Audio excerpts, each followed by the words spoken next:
Hello and welcome everybody to another edition of Wednesday Night Fights Online Edition. Resetting the clock for the new year, episode 1. And we are starting things off with BBTAG from the cloud. That is right, we are coming to you straight from the Parsec platform for tonight's bracket.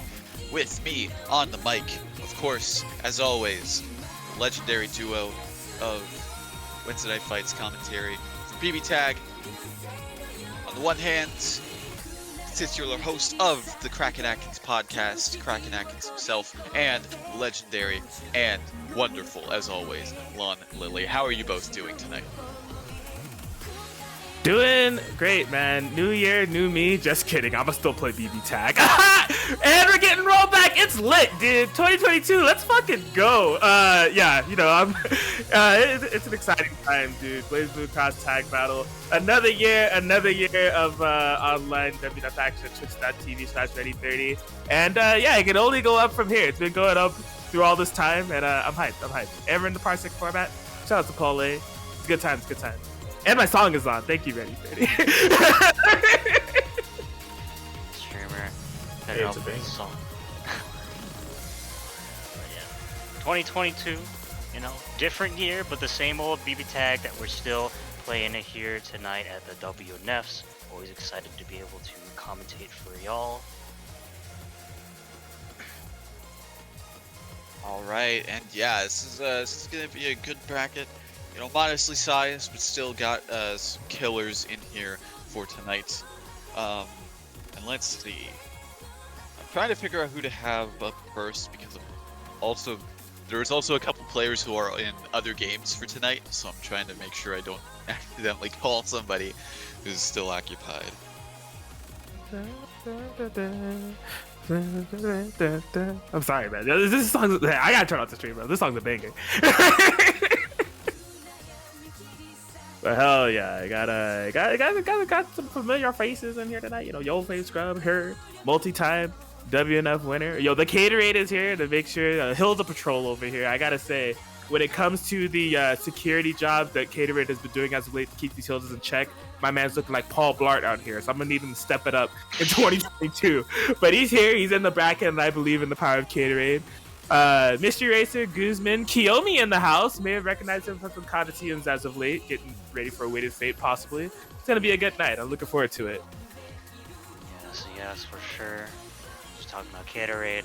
Finally on the Parsec platform. If I'm not mistaken, this is actually his first foray into a Parsec WNF. He's a relatively frequent contender of like the like PlayStation 4 brackets, but yeah, showing up tonight in order to hopefully keep out the Hildas. Yeah, definitely excited to see him play. And, judging by the participants, there's definitely, you know, there's like a few people that I don't think he would have too much exposure with in terms of like games. Like Kyo comes to mind, and I think Guzman, who isn't a very frequent like PlayStation participator that he could run into. But like for the most part, everybody else is someone, even though he is on a completely new platform, is familiar with in terms of like sets with. Yeah, we're gonna be kind of seeing him come to the fray right now. It's gonna be Caterade versus Orax for our first stream match here. Now, Caterade has been kind of on the game. Oh crap! Let me go ahead and set this in the controller. I saw Caterade recently play at the Big 8. Shout out to Don Khan. I see you, hater. He got second, but he got second with Weiss Ruby, which was kind of interesting. You know, I haven't seen him play either of those characters before? Question mark. But like Caterade is just one of those players. Like he just kind of rolls in with some crazy teams sometimes with some, like eccentric picks for characters and able to make it work out. It looked mostly very fundamentally sound. You could tell that he's going for land cancels, and he lands them maybe around like 60% of the time. Like he's still a little like kind of getting used to the character, but the overall game plan was solid enough to get him second at like a pretty stacked BB tag tournament. So that speaks for itself. Yeah, definitely. Like speaking of that, is Caterade normally, I think, while he does vary between characters quite a bit, he kind of usually at least has kind of one of his backups, which is usually a Kuragane or a Katsuki. So with him showing up and getting second place at a tournament with two characters that I don't see him like frequently choose is definitely like a big statement to make. And I'm kind of wondering if he's still going to be rolling with the same team tonight or going to be changing it up for WNF. Yeah, we'll see. I mean, Big 8 was literally just yesterday, so yeah, we'll have to see if this is something he's looking to stick with in the long run, or it was just a one-time thing. I see Yang on P1 side, so I gotta imagine that's our boy Orax, and we lock it in. The Yang, I guess, ain't no way. When New Year, New Me goes too far. Yeah. I mean, Orax definitely. I wouldn't be surprised. I would be more surprised if there wasn't Yang on screen than like the partner he chooses to pick with Yang, because he's pretty notorious for just like kind of being a Yang +1 type of player.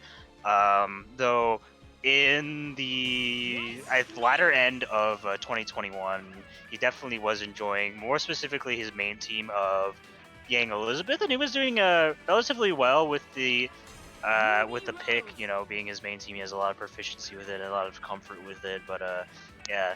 We also know Orax for changing it up a lot, and it looks like we're going to be having one of those team swaps go over here with the Yang wall. Yeah, and I do think that this is what they're final on. Now, they did just deduce right now they're going to be doing a button check. Rightfully so. I know Caterade doesn't have much experience with the PC copy of BBTAG, so may have set the buttons incorrectly. They're supposed to make sure, so I understand. But Orax was kind of highlighted on the wall even before they confirmed that, so I feel like this is what they're going into the foray with. Now, I don't know. Like, picking the Wald into the Weiss, like, Weiss definitely can check him. He's a big boy, so when it comes to, like, fuzzies and things of that sort, I don't know how much Caterade has that kind of ironed out, but, I mean, he's going to have to hold a lot of that. Yeah, for sure. I mean, that's just kind of the game you have to play with, like, big bodies like Wald, Tank, and Tager. Is just being exposed to more, I guess, I don't know how to say it, unique, like, defensive situations where he's already going for the schmixture. My god, save it for the set. But yeah, like, when you have such a big hurt box, it can open you up to a lot of, like, unique defensive scenarios that you have to be aware of when you do decide to pick one of those big body characters. Like, as you said, like, Fuzzy specifically are kind of the poster child for, like, those types of setups where they work more, but no. Not going to be going with a big boy, but definitely a buff boy here with the Akihiko Sanada. Yes, indeed. Oh my gosh, overwhelmed despair is what we're hitting. Hopefully that's not foreshadowing for this year. The first music choice we have for WNF BBTAG. You know, we ended off the year with a Hilda winning a major, so that definitely has some ominous presence. Indeed. Here we go. First match of 2022 WNF BBTAG. Mad Ruby characters on the screen. What do we got? CC now. You know, everyone trading there, but yeah, kind of good for Caterade nullifying that entire CC scenario. Okay, nice confirm off the Ruby 6P there. Oh my god, just constantly trying to threaten these salmon situations, and off the frame trap with the active switch, going to be able to open up Akihiko. Ooh, okay, a little bit shy on the Ruby combo there, but oh my gosh, is that just going to be a kill? Yeah, Orax didn't burst. Yeah, probably didn't recognize the scenario there. It was definitely a very swift kill on the Akihiko, but yeah, going to be locking in the corner. Nice match into the situation, recognizing that is minus. Going to be spending some of that cash, probably to confirm some corner carry. Yeah, almost to the corner. Oh yeah, it's the Fuzzy.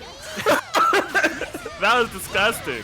Oh, and we're still here. Okay, doesn't have quite all the combos there on deck, but I mean, just look at the control, right? This is kind of like case in point what has been the oh, very nice parry to interrupt that 2-1-4 A-Rekka.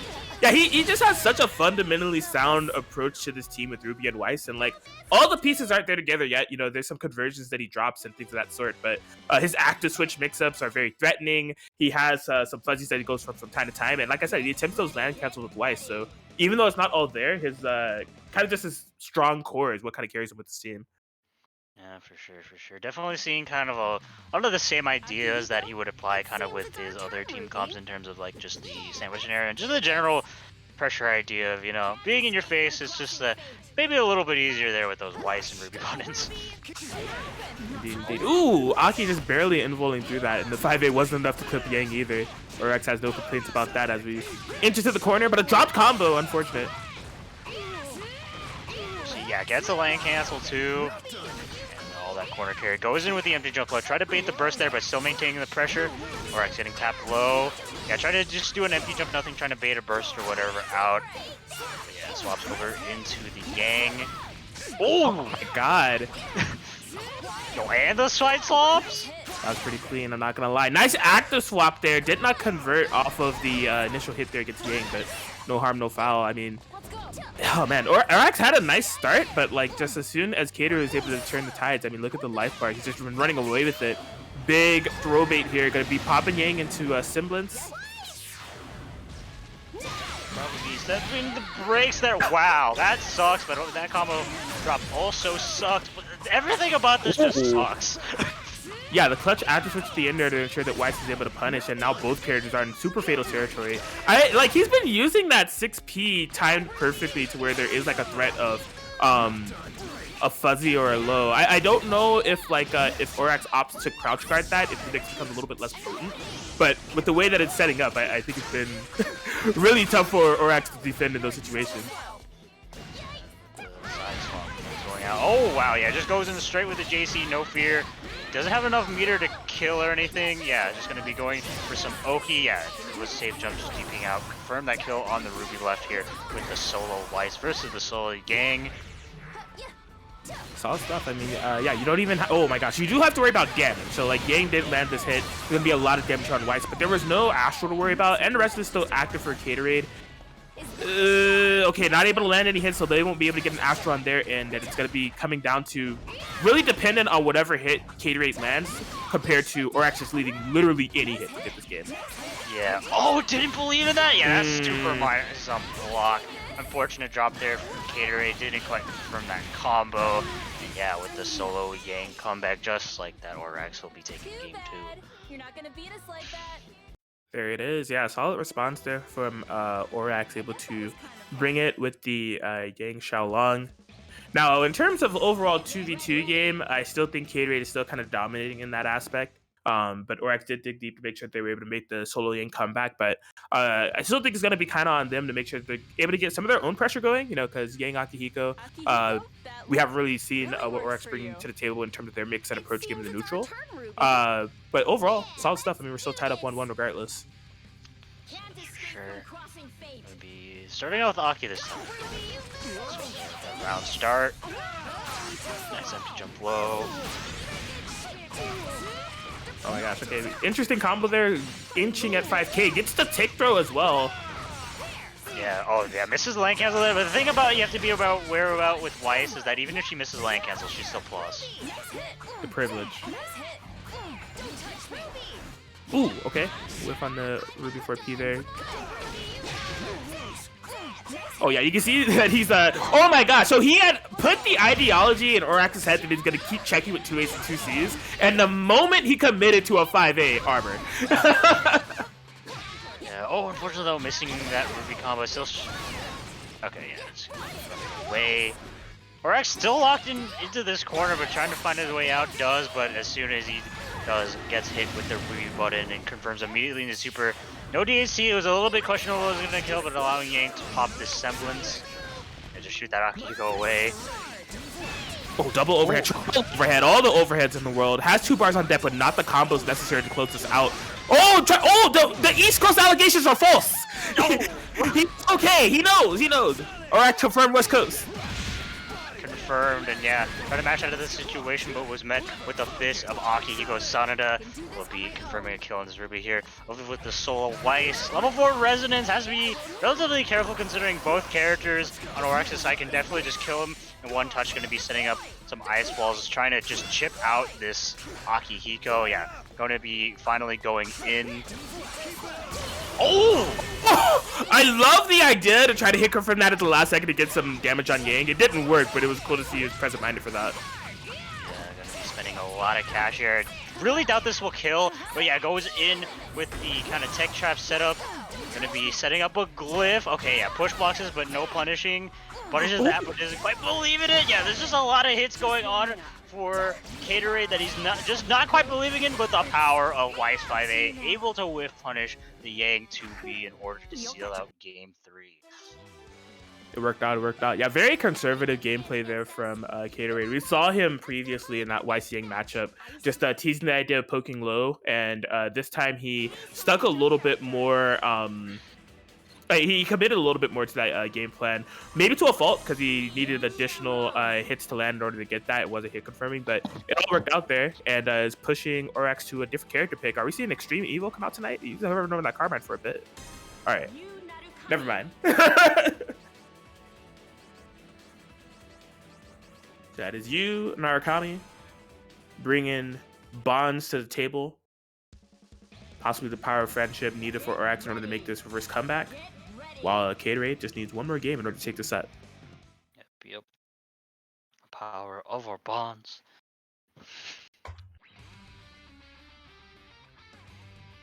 Indeed, indeed. So yeah, I think this is a good pick here from Orax. I'm also interested to see the lack of the list pick here, but I mean with like Weiss's buttons like kind of poking through and Elizabeth being so persona based and just being the character that she is with her frame data, I kind of get it.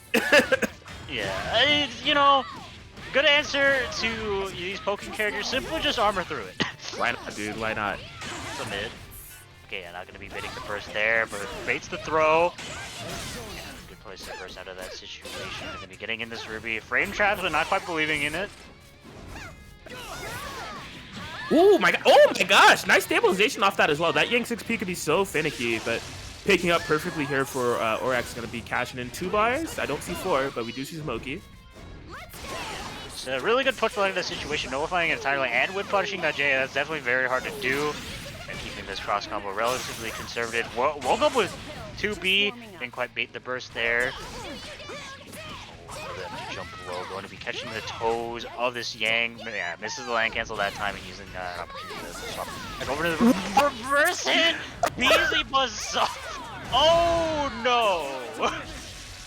Man, yeah, and just gaming a little bit too hard there. Wasn't ready for the Yang Symbiote. Ruby goes down. Solo Weiss here, but the incoming parry here from Gatorade, no fear. Keep it all burst safe though. Solo Weiss. Interesting raw active swap over into the Narukami, yeah, and base the DP2. Yo, he's setting up shop. Doesn't have to worry about Symbiote activation this time around. Still has the resonance available. Yeah, okay, just DP's out. With 5B, I don't know what Gatorade did on Wake Up, but I can tell you that it was the wrong action as Orax is going to be able to tie it up 2-2 now. Yeah, I don't know what Gatorade wanted because it kind of just looked like he ran forward, got hit. I have no explanation, but it's definitely a very unfortunate choice for him. Yeah, I mean, the only thing I can imagine is that he either intentionally, frame 1, did Wake Up Throw to try to throw tech, or he tried to do Wake Up Super and missed the input and got throw. I imagine it's one of those 2 things. Yeah, I didn't say a counter hit though, so I don't think it was throw. I was trying to shoot him some bell. Dang, what did he do on Wake Up? Did he really just run forward? Hey, you know what? I respect it. Alright, let's see how it works out here. Game 5. Oh, the command throw setup. Okay, we're actually feeling it. But not feeling that burst there. Try to bait the throw there off the 2A. Alright, the 4P. Yeah, just locked down with this cross combo. So, like, that's the thing. Not too crazy on the, like, mix-up potential that was available, but Orax really... No! That was unfortunate. Oh! What? Oh, and the throw bait. I love Narukami. What is happening? Oh, God. Oh, my God. Oh. Bruh. Somebody cue up the circus music. Yo, he went in straight with a dive pick. He was breaking that Yang, yeah. Oh, catches the toes. I can't believe that DP missed, but, you know, Gatorade certainly ain't complaining about that. Yeah, nice stabilization off that missed land cancel. Okay, goes into the grab off the, interesting after decision. What are these sauce Weiss routes? And what are these drops, unfortunate? Yeah, I don't know. He's playing off of full adrenaline on this Weiss, man. The beginning of this match was so chaotic, and he's already brought both characters down. 2 below half health. He's trying to work on it, but Orax is putting a stop sign up in the form of a Zeodime, following up by a burning gold. Into the corner we go. Oh, yeah, parry out of the situation, not wanting to deal with anything. Both of them playing very patiently and able to whiff punish that. you want to be really careful in this situation. Okay, not quite going to be with punishing that throw, but wakes up with the Y super in order to call out that firecracker block. Orex's winner's life is set here with this solo Narukami. Level 4 resonance. This is definitely very possible. Okay, yeah. 2 being ran out of meter to push block into the situation, but does find DP on that gap and the JB to throw bait. Yeah, that throw bait has been money for Orax all set long. And it's the JC, but no confirmation. That could have actually been the game. My God. Another missed confirmation could have been the game. It could have been some momentum. Ruby just getting the life back slowly but surely. She's still looking for it. The DP! Oh my God! Are you kidding me? Back against the wall, couldn't handle the pressure, and just DP'd and said, you know what, I'll recover in time. The Astro to finish it out, and Caterade gets the game 3-2. Oh my gosh. I have no words. Man, you hate to see it. Like, I understood the ideology of what Orac was trying to do there. He was trying to wait it out to a moment where he could be like, okay, I'll commit to DP, so if he tries to run up strike throw me, or even if he just runs up block, I could nullify the situation and not worry about it. He pulled the trigger on the DP like literally just a few like milliseconds too early. Oh my God. Yeah, that So latter true. part of that set definitely kind of a tongue twister in terms of what the heck was going on, but yeah, just found a lot of JC hits and as a Narukami player, from that high up, I was imagining those were miss points on EXZO, which I think explains a lot of the kind of scrambling, kind of the hesitancy for Orax to kind of confirm off those setups, or not those setups, but those JCs. And well, they were working out. I don't think that's what he wanted, so that's kind of I think why Orax was unfortunately fumbling there in this situation. That would explain a lot. Well, unfortunately, still a fantastic set to kind of start us off here for the year.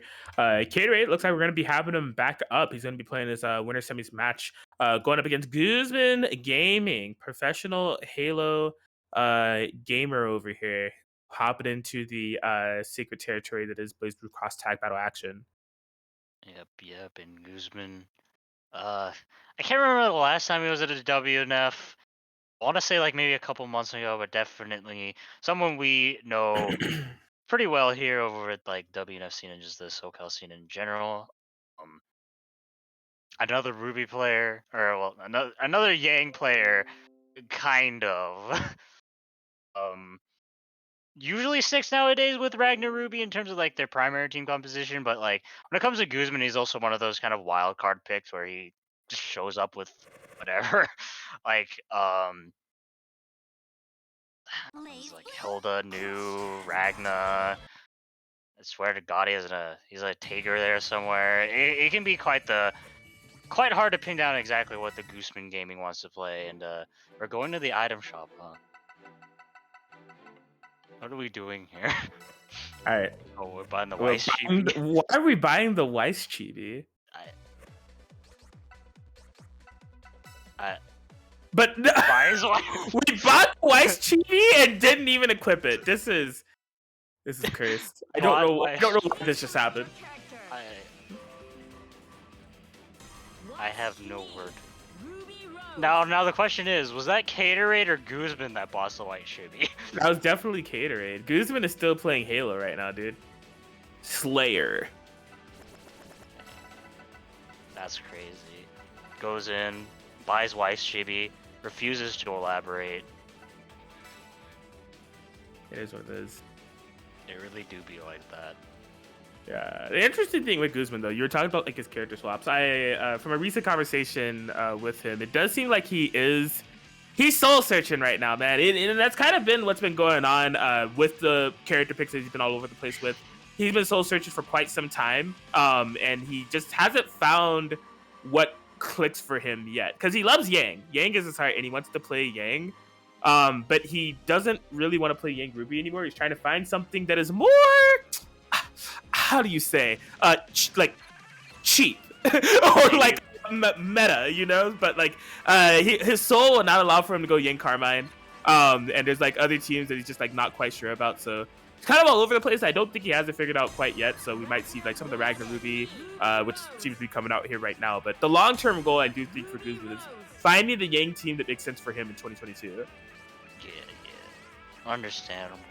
The character crises, it hits us all at some point, but maybe sticking with the Ragnar Ruby, which I think in terms of at least like his competitive playtime is maybe a little bit less, if not on par, in terms of like his proficiency with Ruby Yang. I would probably consider this his like secondary comp. Yeah, going to be sticking with it here against Caterade. Yeah, we shall see how this works out. You know, in terms of the overall Weiss representation here in SoulCal, I mean, we had Scrub, and Scrub does, you know, bring out the Weiss for old times' sake from time to time, but this is not a character that we are exposed to very often at all. Yeah, definitely not a lot of Weiss players. Is he gonna have to swap in time? Yeah. Good punish there on the burst. Yeah, that's a nice chunk of damage. Oh, 8.2k for 1 meter. Gonna be just swapping in. Yeah, didn't go for the East Coast. What do we call it? Allegations. Yeah, the East Coast allegation. I can't believe that dive kick missed, and I can't believe that Ruby 6P was able to that combo. But fortunately for Guzman, not gonna be a dead Ruby on his side quite yet. Just the classic, the Guzman shimmy. When he's on that Ragna, he's right in front of you. He hits you with a shimmy, and yeah, going to be going in with the DPD to kill off this Weiss. Didn't have time to burst out of that situation. Out this 2v1 very early, even though that game was looking relatively good for Caterade. It just took 1 hit. Yeah, I can't name a worse starter for Caterade to have gotten hit by in that situation than Ragnar 5B. Because, like, if he got hit by a meaty, like maybe any other meaty, possibly he could have survived that situation and had a burst, or at least survived the double super. But no, Ragnar 5B, that was a wrap. Oh my god, yo, he's really trying to gather some yo-face tendencies here. That powerful side swap mix. 4 bars built, but too much dip on the chip. Couldn't cash out the Ruby. DP off the Resonance activation as well. Aw, snap.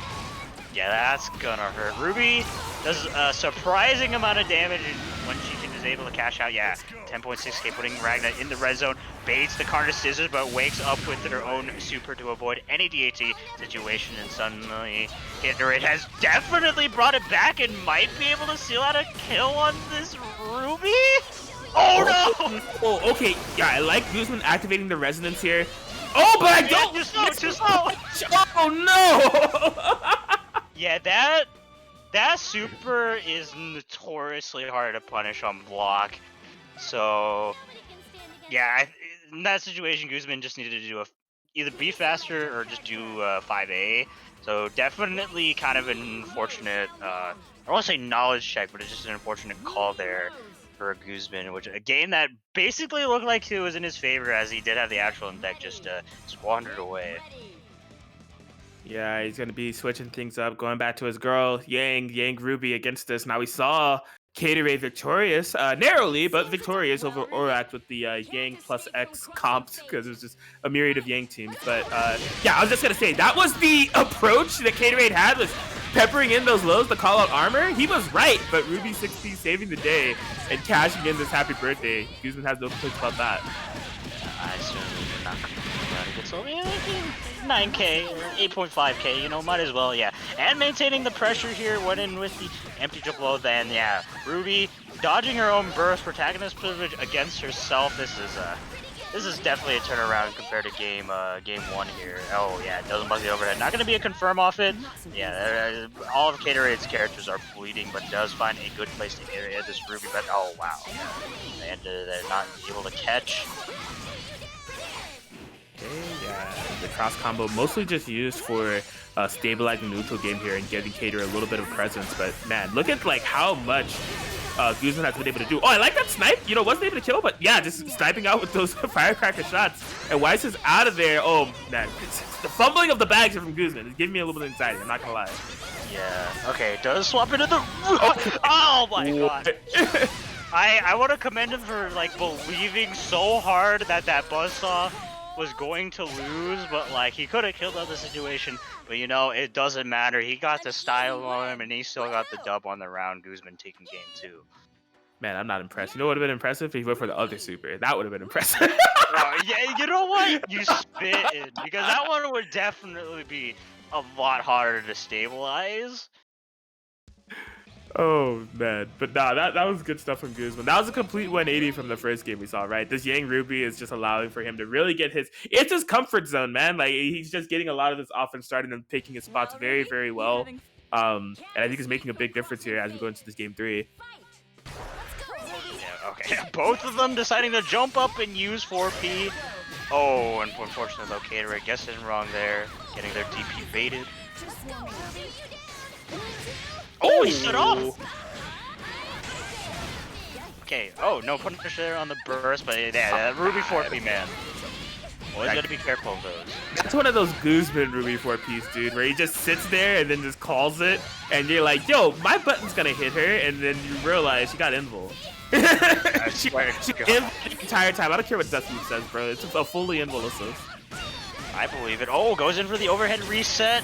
Yeah, gonna be forced to burst out this Ruby in order to save her life, but I mean, that Y certainly is bleeding. Don't think she's dead yet. Definitely not dead. Both of Gatorade's characters in the one-touch situation. I can't believe the parry. Dude, he did Yang 6P and nothing with Ruby, and that thing was still active. That's stupid.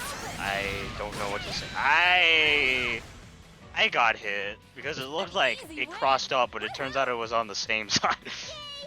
Cheeky. And Guzman with this Yang Ruby pick making a lot of progress. Really just not letting Caterade play the game. And that's just kind of one of the inherent strengths of, I think, the Yang team comp. It's just such an incredible Vortex with a very solid neutral. And Weiss herself can kind of, I think, deal with both of these characters like relatively decently. It's just when Guzman gets his momentum starting, I think it's a bit harder for, I mean, anyone to get out of it, but like, I think that's kind of just how this match is going out. So we'll have to see if Caterade gets something going, but I mean, that cheating 4P in the burst also missing his cheating, and yeah, with just DPs out of the situation, doesn't want to deal with anything.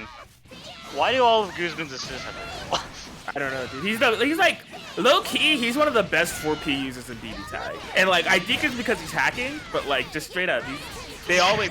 Bro, the instant JC into the super as well. That's a dead Ruby, dude. Yeah, he really believed in that JC, and he is eating for it.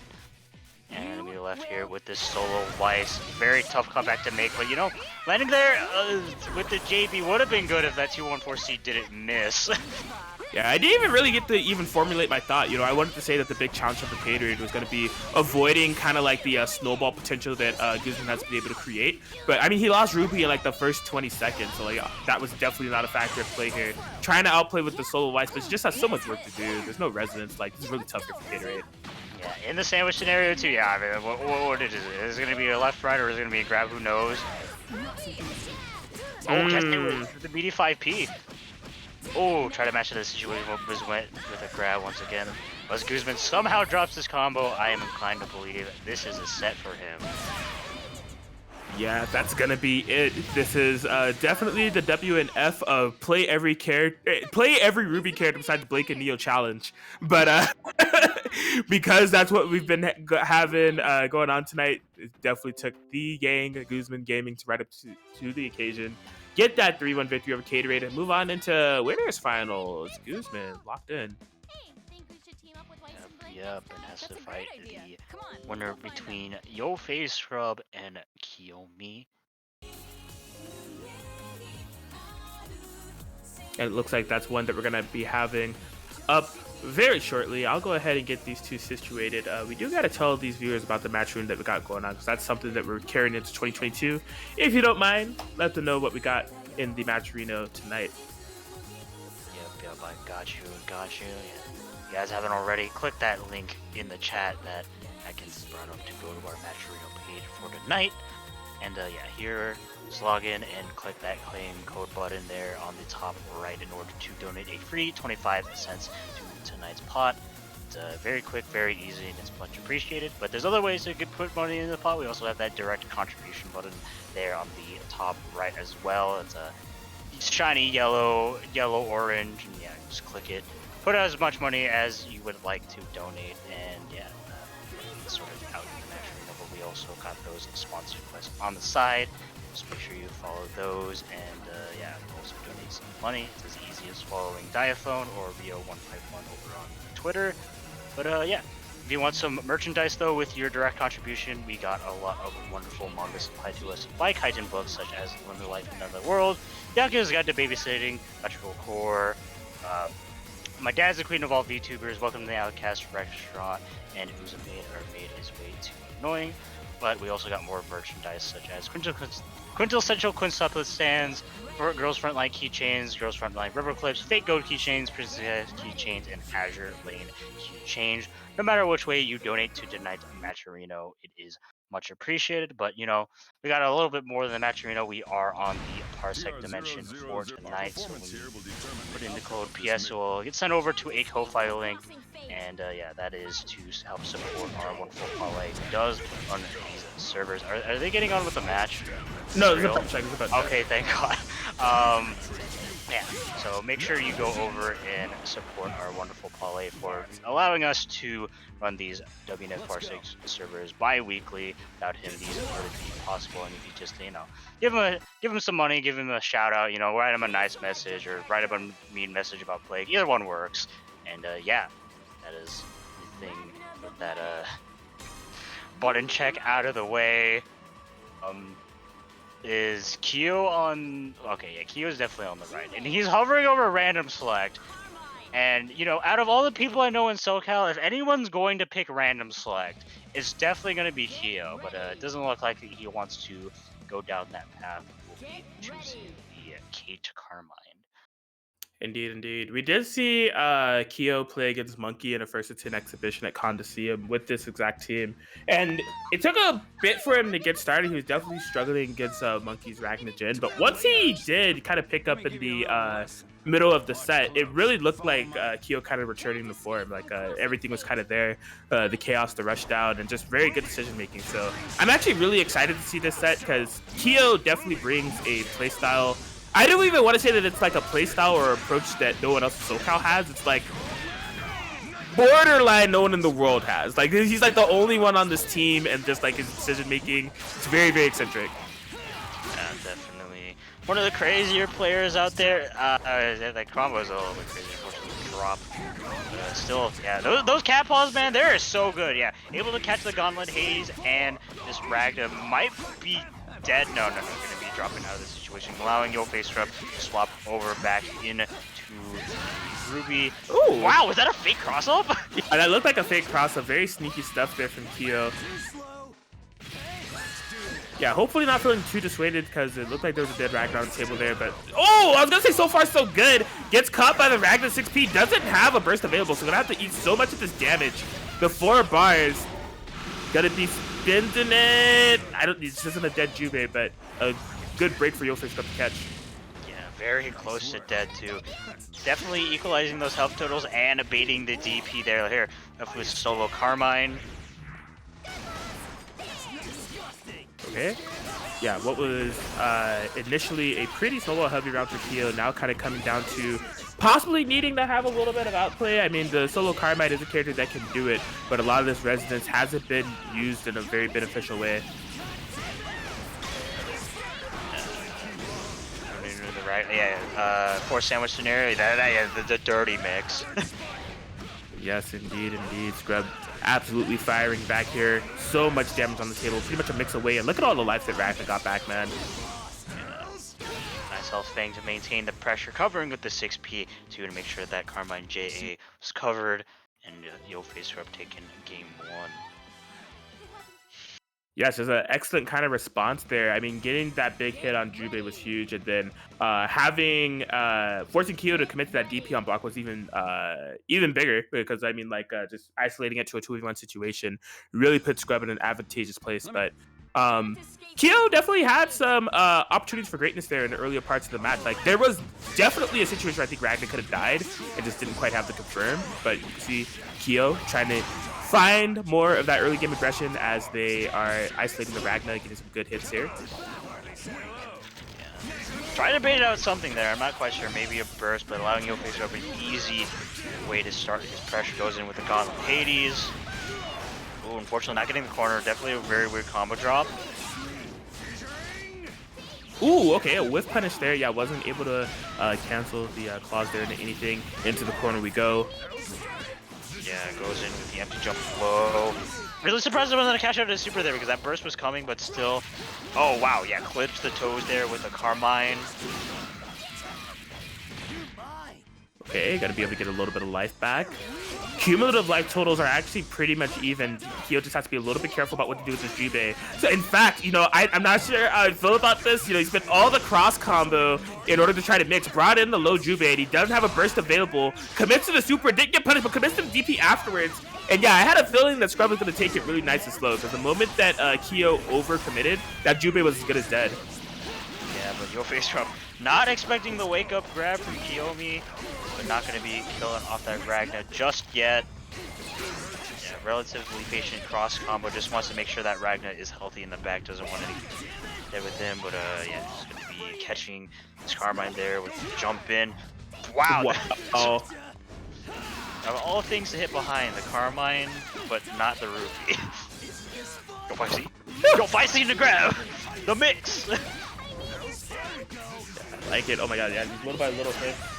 Doing some damage, but just needs so much more in order to get an actual character kill on the face comes in. You know, so long as he has this 2v1 isolation to maintain, it's really, really hard for Kyo. The sister coming out. Oh, tries to snipe both of them. That was huge. This could actually be a big chance for outplay for Kyo if they're able to find a hit on this Ragnar. Yeah, no burst available. Has to, has to eat some of this cross combo mix. Tries to go there and block, but a nice push block out. Yo face scrub ready there with the 5P coverage in order to just check Kyo, and yeah, we'll be taking game 2 and Kyo going over to character select. But there's one thing I know about Kyo and kind of talking about like earlier on. He definitely is a proprietor of like so many team comps. I don't even know what his main one is, but there's a lot of them, and it turns out he is choosing violence. Yumichi. Hell yeah. I was talking about this team with Kyo after Condosium, and we came to the realization that there's 3 of us, maybe even 4 of us. There might have been somebody else that we named that plays this team in SoCal. Because him and Mace have actually both played this team. But I haven't seen them play it before. It's definitely bringing another dynamic to the table here against Yo face Scrub. And believing in it for the reverse sweep, I don't think it's a bad play. We'll have to see how it goes. Definitely a explosive team comp, to say the least. Okay, corner carry here to start off with Scrub. Nice tech out though. Dragon kick coming out. But you know, we matching that GA 6B. Oh, very nice active swap grab. Alright, Dragon kick ender. Oh, the f C of all things. Crack the dome open. Looking out. I was actually expecting some meatballs here. Yeah, the hilarious thing about GA2A, it just low profiles everything. Whoa, too much chip on chip though. Ooh! Oh, but anti-ing there with the 6P. Oh, I like the attempt on the route, couldn't quite stabilize it. Has these 4 bars on deck, it just utilizes the super to get out of there. Yeah, push blocks the Yumi's. But oh my gosh, the clashes at the end there. Scrub had the right idea, just some unfortunate curse situations didn't allow for the full punish there. Shout out to the Yumi, cool character. Very cool, very cool. Yeah, that's taking the situation, but still manages to get the fuzzy. That's stupid as hell, bro. Oh! He mistimed the East Coast allegations. It was a false trial. Yeah. Oh wow, I don't know what Scrub was pressing there, but opting to choose some violence, that should definitely be a kill, especially with the meter spent. Yeah. All right, a little bit of a chaotic and hectic match. Yeah, that's what I like to see. Yo, see, wake up 6 frames. Let's go. It's 6 frames, baby. I don't gotta respect Jack. Bro, it's been a minute because I haven't played Yumi in weeks, but the dopamine rush I see from Reversal 5A working it fills me with joy. You Man. know, a little bit of a stupid, but a little bit. So cool, so cool. Man, I gotta play some Yumi soon. That's 5A. You love to see it. Get ready. Why respect Oki when simply 5A? Exactly. Well, a game on the board for Kiyomi. Definitely had some more success here in comparison to the Jubei Carmine. The question is it long-term success, right? Gotta see if they're gonna be able to bring 2 more games, more 5A. I'm already a fan. I have faith. Behind 2. Okay, yeah. The activating cross combo still in the mix. Oh my god. Okay, yeah, couldn't get a punish on the Ruby there. Keeping things pretty conservative. But the wake up 2A, yo, this character. Yo, press the buttons. I wouldn't be surprised even if Scrub pressed the button. It would have just low profile. Yes, that's the sandwich scenario. He just wow. raid. All right, I respect it. I can tell you right now, I don't play this team like Kyo. Like you said before, does anyone play the game like Kyo? No, I don't know, man. Yo, he pressing buttons. He's trying to maintain this pressure all times. Yeah, he just wants a sandwich. He just wants a sandwich constantly. But the Ruby Rose is way too evasive to be setting up a sandwich. Expected a cross up there. You know what? I'm minus 5A. 5A. That was a good challenge. I mean, like, yeah, he nullified that situation completely. Scrub does not have access to a burst, so he has to hold that. That was actually fantastic. Even if it was a trade, it really created a bad situation there for Scrub. And then just the punch does not have the rest of the combo there. Vance would have landed that. Oh! Yo, what Nothing. side? Oh, cross up JC. Still can't kill. It's not the character you want to leave alive, man. Not the character you want to leave alive. Oh, the GP. Yeah, that was definitely a very good coverage there, covering a lot of options for Scrub since that 6P is just so good at creating sandwich scenarios just from anywhere. Went with the active swap in order to like bait DP, and I'm sure there was like a buffered move too to get like a left-right mix. And yeah, Kyo, for a team I've never seen him play before personally, he is definitely showing some confidence in it, and a lot of confidence there with matching that 5A. I am wondering what Scrub is thinking here. I'm like going through the pool of characters. Yeah, I was like, Carmine Hakumen is maybe where he's going. That is going to be the case. I was actually wondering if he was possibly going to go Shirogane Akatsuki. Because, like, that's a team that he's been working on. He's pulled it out in tournament from time to time. I don't know if he's like ready to pull it out in like majors or whatever, but I could have maybe seen that throwing a wrench in the plans. But this is a good team to go for here. And now it's first to 1, which is chaotic to say the least. Because Kyo Yumichie is not any ordinary Yumichie. He's bringing a lot of eccentric actions to the table, and so like Scrub needs to not only adapt to that, but also bring this this team in pretty cold. Like it's a first one situation. Yeah, but I mean, bringing it in a little bit hot here with the sandwich scenario. Goes in for the active swap DP. Yeah, I expected the cross up there. There was none, and base to the burst as well. This is going to be a lot of progress here for Scrub. Almost 10k, I think. Yeah, the nearly 9k, but oh my god, life regained for Carmine. An attempt at the DP there for Chie. Gonna be getting punished, and she's already down in the first 23 seconds. Yeah, no cross raid necessary. 5 Cs. Nice parry in order to beat out that 6P, but still stuck in the mix. Yeah, Okay, this is gonna be a ton of damage. Yeah. It wasn't the Resonance version, but I mean, this was 9k, my god. Yeah, and in the sandwich scenario, nice push block out of the situation, but not quite going to be confirming off that. Good push blocks, wakes up with the 5C, and I think Yofei Scrub with a simple Carmine Hakumen switch will be taking it over to Kiyomi 3-2. That'll do it. That was the right call there from Scrub, you know, just kind of bringing that solid ground game to the mix with Carmine Hakumen, and really kind of punishing Kyo's overextensions, maybe to a degree that Kyo wasn't expecting, you know, because that was like the initial exposure to the team. And he might have taken just a little bit more damage and punishment on that Chie than he initially expected with the risk that he did take. But solid stuff to Scrub. I mean, solid set overall. Really kind of went down to the wire there. And that does set up our winners finals, where we have Yofei, Scrub, and Guzman set to go a bit later. But we do have some losers matches to run through very soon. Yep. Looks like it'll be Kiyomi versus Warax.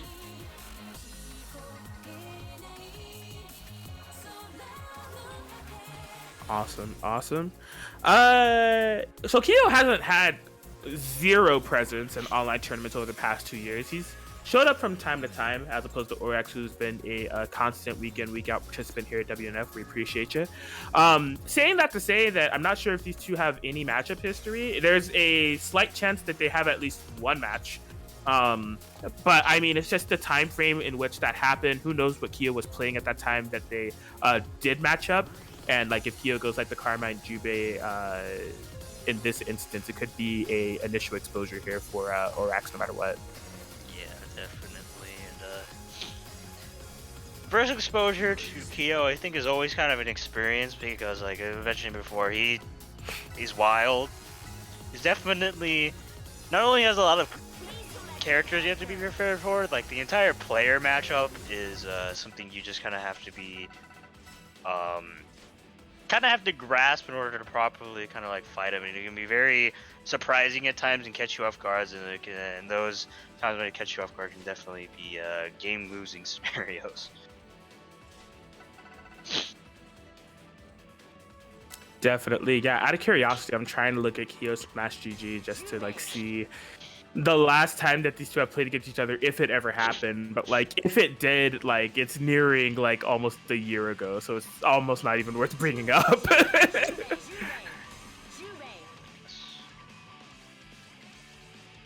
But yeah, I'm excited to see how this goes. It looks like, are we going Yang Liz on the side of Orax, or going back to the Yang Aki? Jubei Yumi, huh? Oh my. Yeah, combining the two parts of the last set that we had, the Jubei Yumi, definitely seems like a very strong team on the surface. I mean, it has Yumi on it. That's a little bit of a given, but like I feel like specifically like kind of Jubei's thing with the cat claws or Shiranui plus the 6P, it must be absolutely obnoxious and hideous to have to deal with. And yeah, kind of interesting to see how this one will play out. Indeed, indeed. It looks like they are doing a button check. Orax was having some controller issues. I'm keeping my eye on it in case I need to restart the game and reset game pads. Yeah, button check going on right now. Buttons look fine. You know, that DP button definitely working. That A button, but you know, the most important button for Yang is B button working. Indeed, indeed. Figuring out. Looks good to me. Hopefully everything is all right. And hopefully you're all right. You know, all 41 of you watching us tonight here on a Wednesday night brings the BB tag action to twitch.tv/ready30. First WNF of the new year. And yeah, we have plenty of BB tag action available for you guys for the year coming up here. It's an exciting time to play BB tag, and it's only going to get more exciting as time goes on. Yep. Orex's button's fine.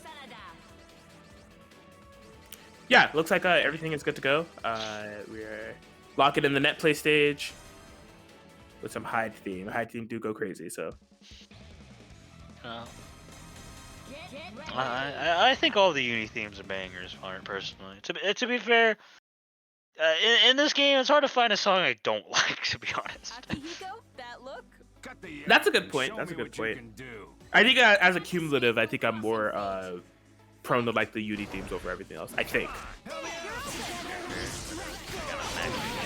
Already starting off with violence here with the 6P. Okay, yeah, really good coverage. It's just, you know, 6P.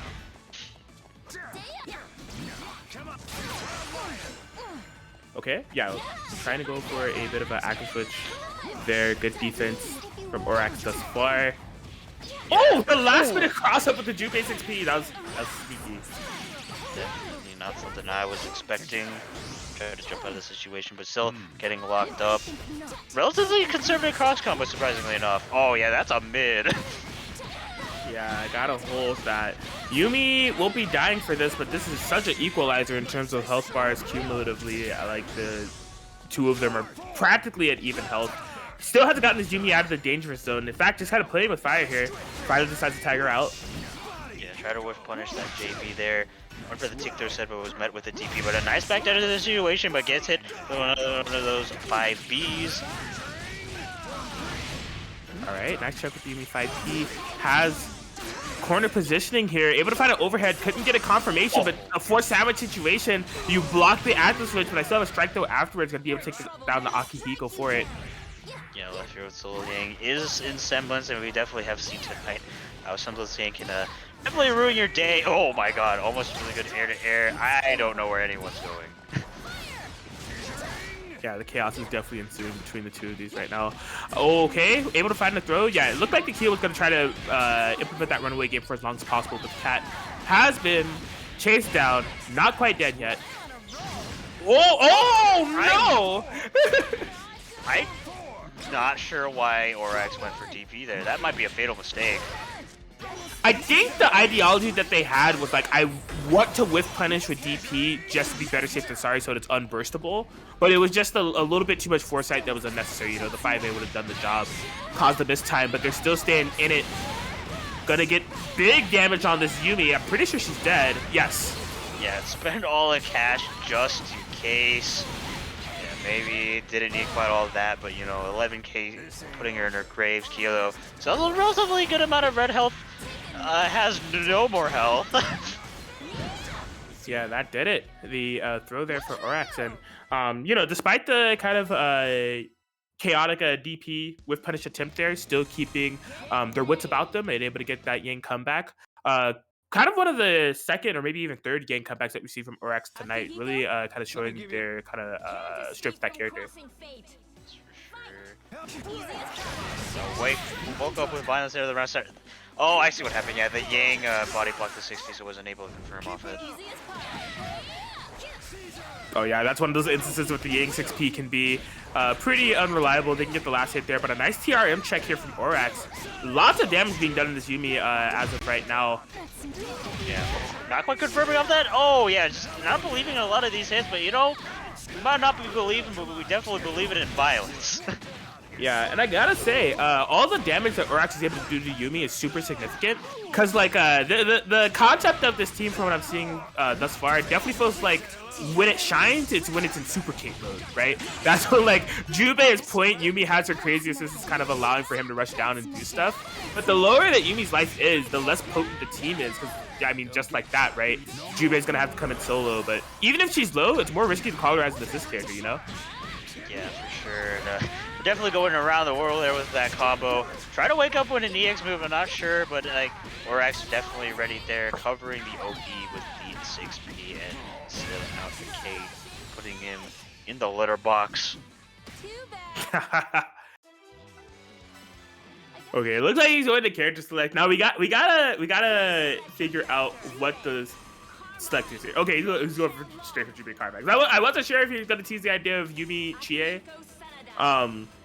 I think just generally speaking, for like the type of 5A checks and everything he's trying to do being met with armor, with Yumi against Yang, wasn't quite working out. So I kind of agree with this pick. The Jubei was getting a lot of mileage, and so, you know, you have a little bit of support potential there from Carmine, but also bringing something different to the table. Good way to try to change the tide to the scale. Yeah, but already started off pretty bad there as it was counter hit there with JA.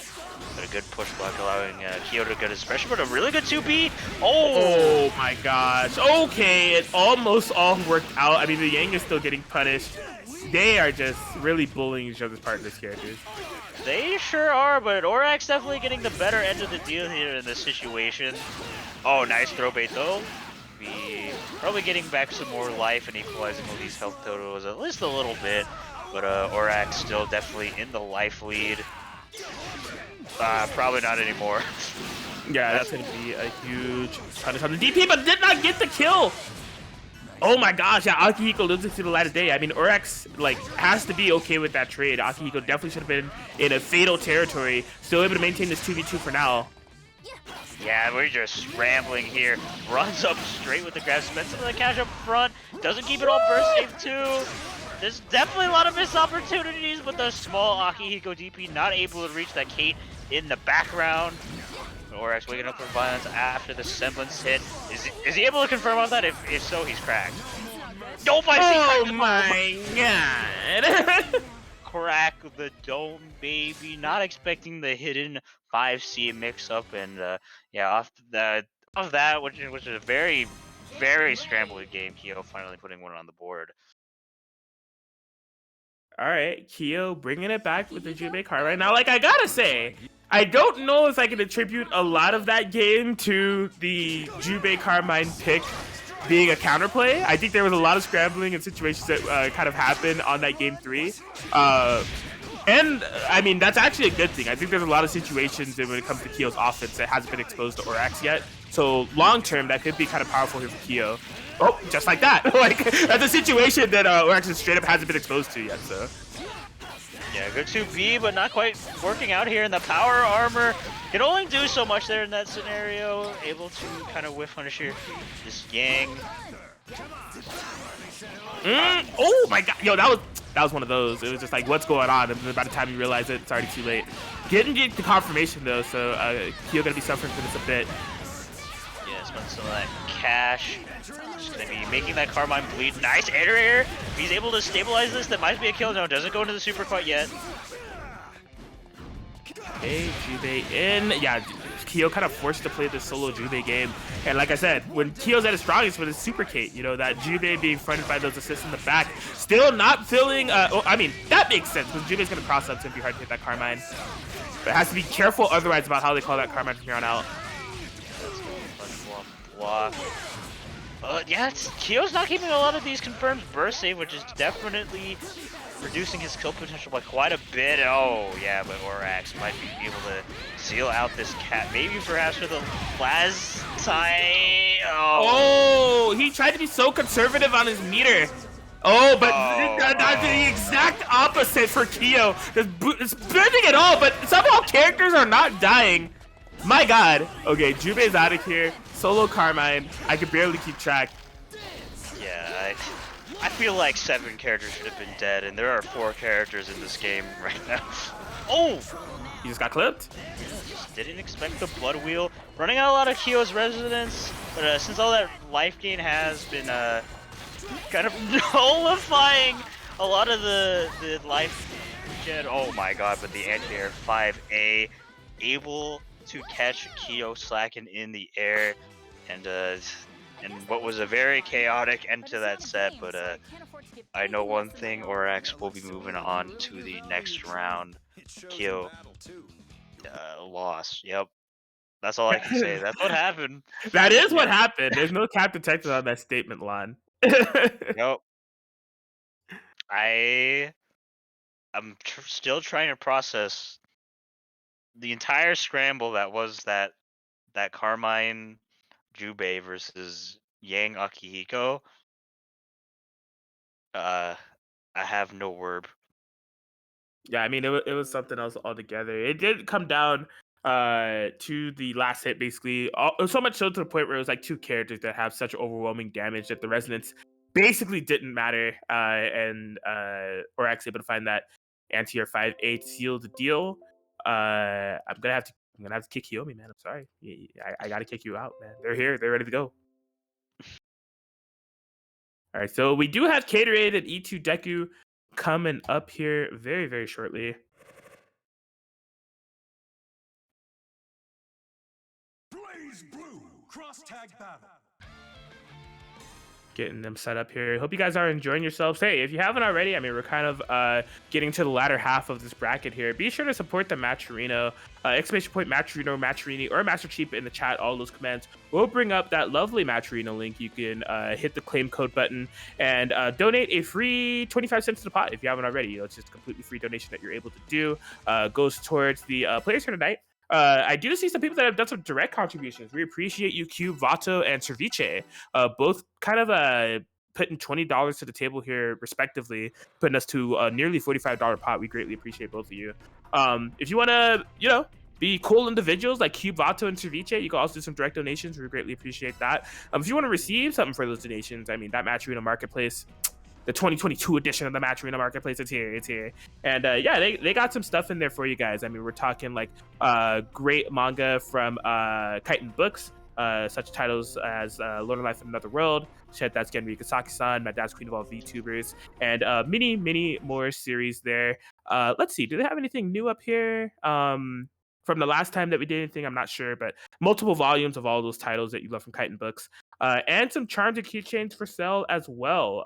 We have some from Quintessential Quintuplets, Girls Frontline, Azure Lane, Princess Connect, and Fate Go. I was missing one. So be sure to check all that stuff out. But the big thing, the free 25 cents to the pot donation by hitting the claim code button. If you haven't already, we greatly appreciate it. Yep.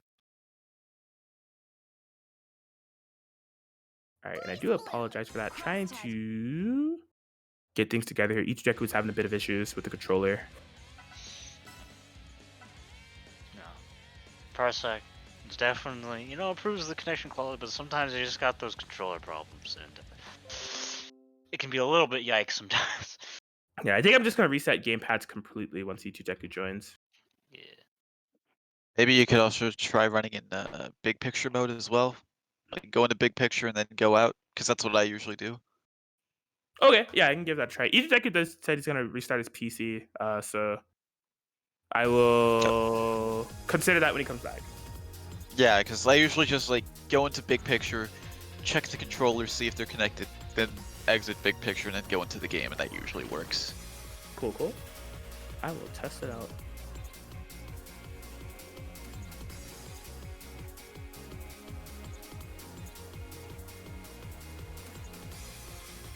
But yeah, we are here BB tagging on a Wednesday night.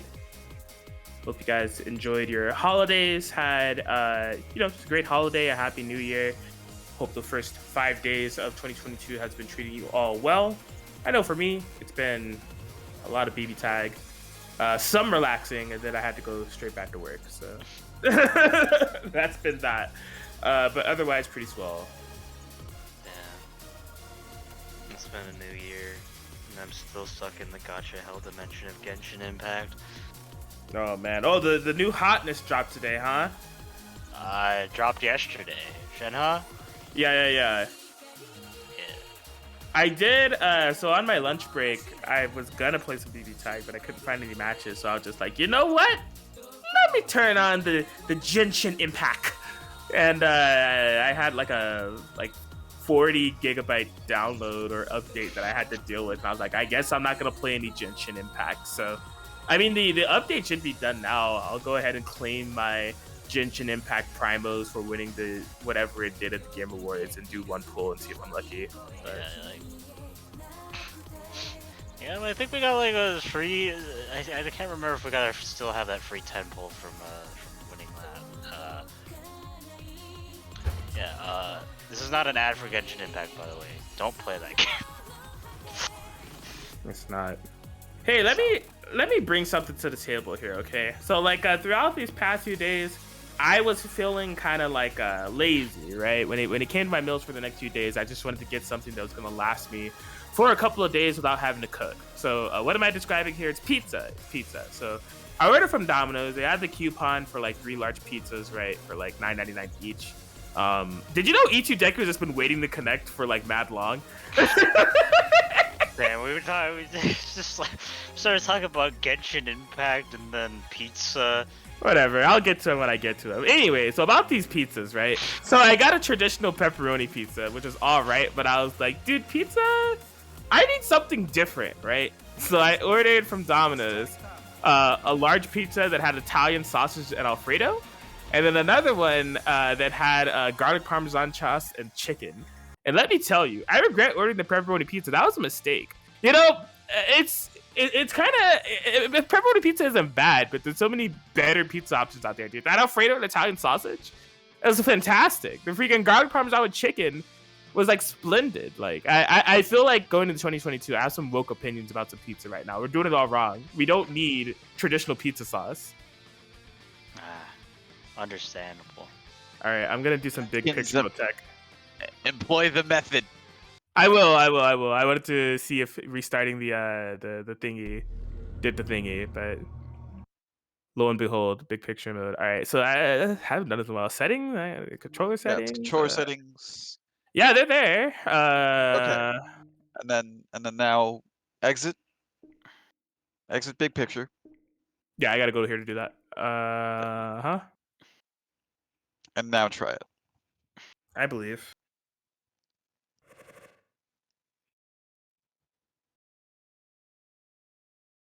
But yeah, man, my carb count been going crazy, dude. I had like 9 slices of pizza yesterday. I mean, it was just so good. 9. 9 slices. I can't even imagine. Well, I can't imagine. That was me before I kind of swore off pizza for a while. Oh man, the controller issues. Okay, let me at least try resetting the game pads. You know, I don't know what that's gonna bring to the table. Wait, where's the Never mind. I'm gonna reset the game pads.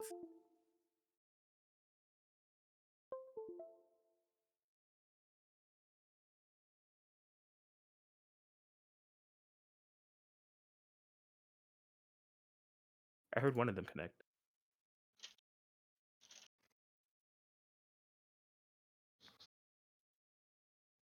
Did they both connect?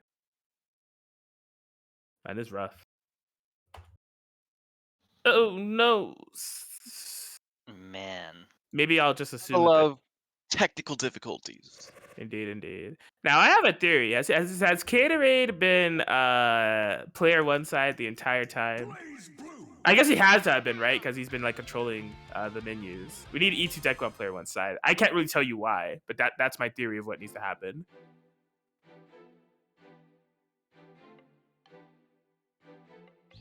All right. Someone didn't check in. See, I knew I only heard one of them. Pain. Wait, who is it though? Is this Gatorade or is this Deku? This has to be Gatorade. Blink twice if it's you, Gatorade.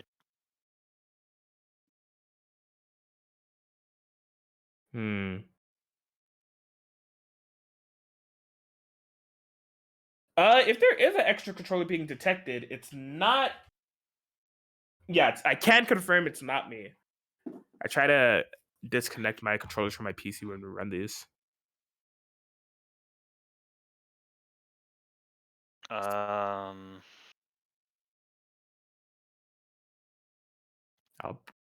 bring it up again. Maybe to launch the game in big picture mode. Yeah, I'm down to try that. Let me make sure that they're all still. Who's hitting buttons on their damn controller? It's making the cursor disappear. Please stop. Okay, dear God, somebody's putting me in the mix right now. Okay, this. You could also use the arrow keys to manage that. By the way. Sorry, I don't use this feature very often.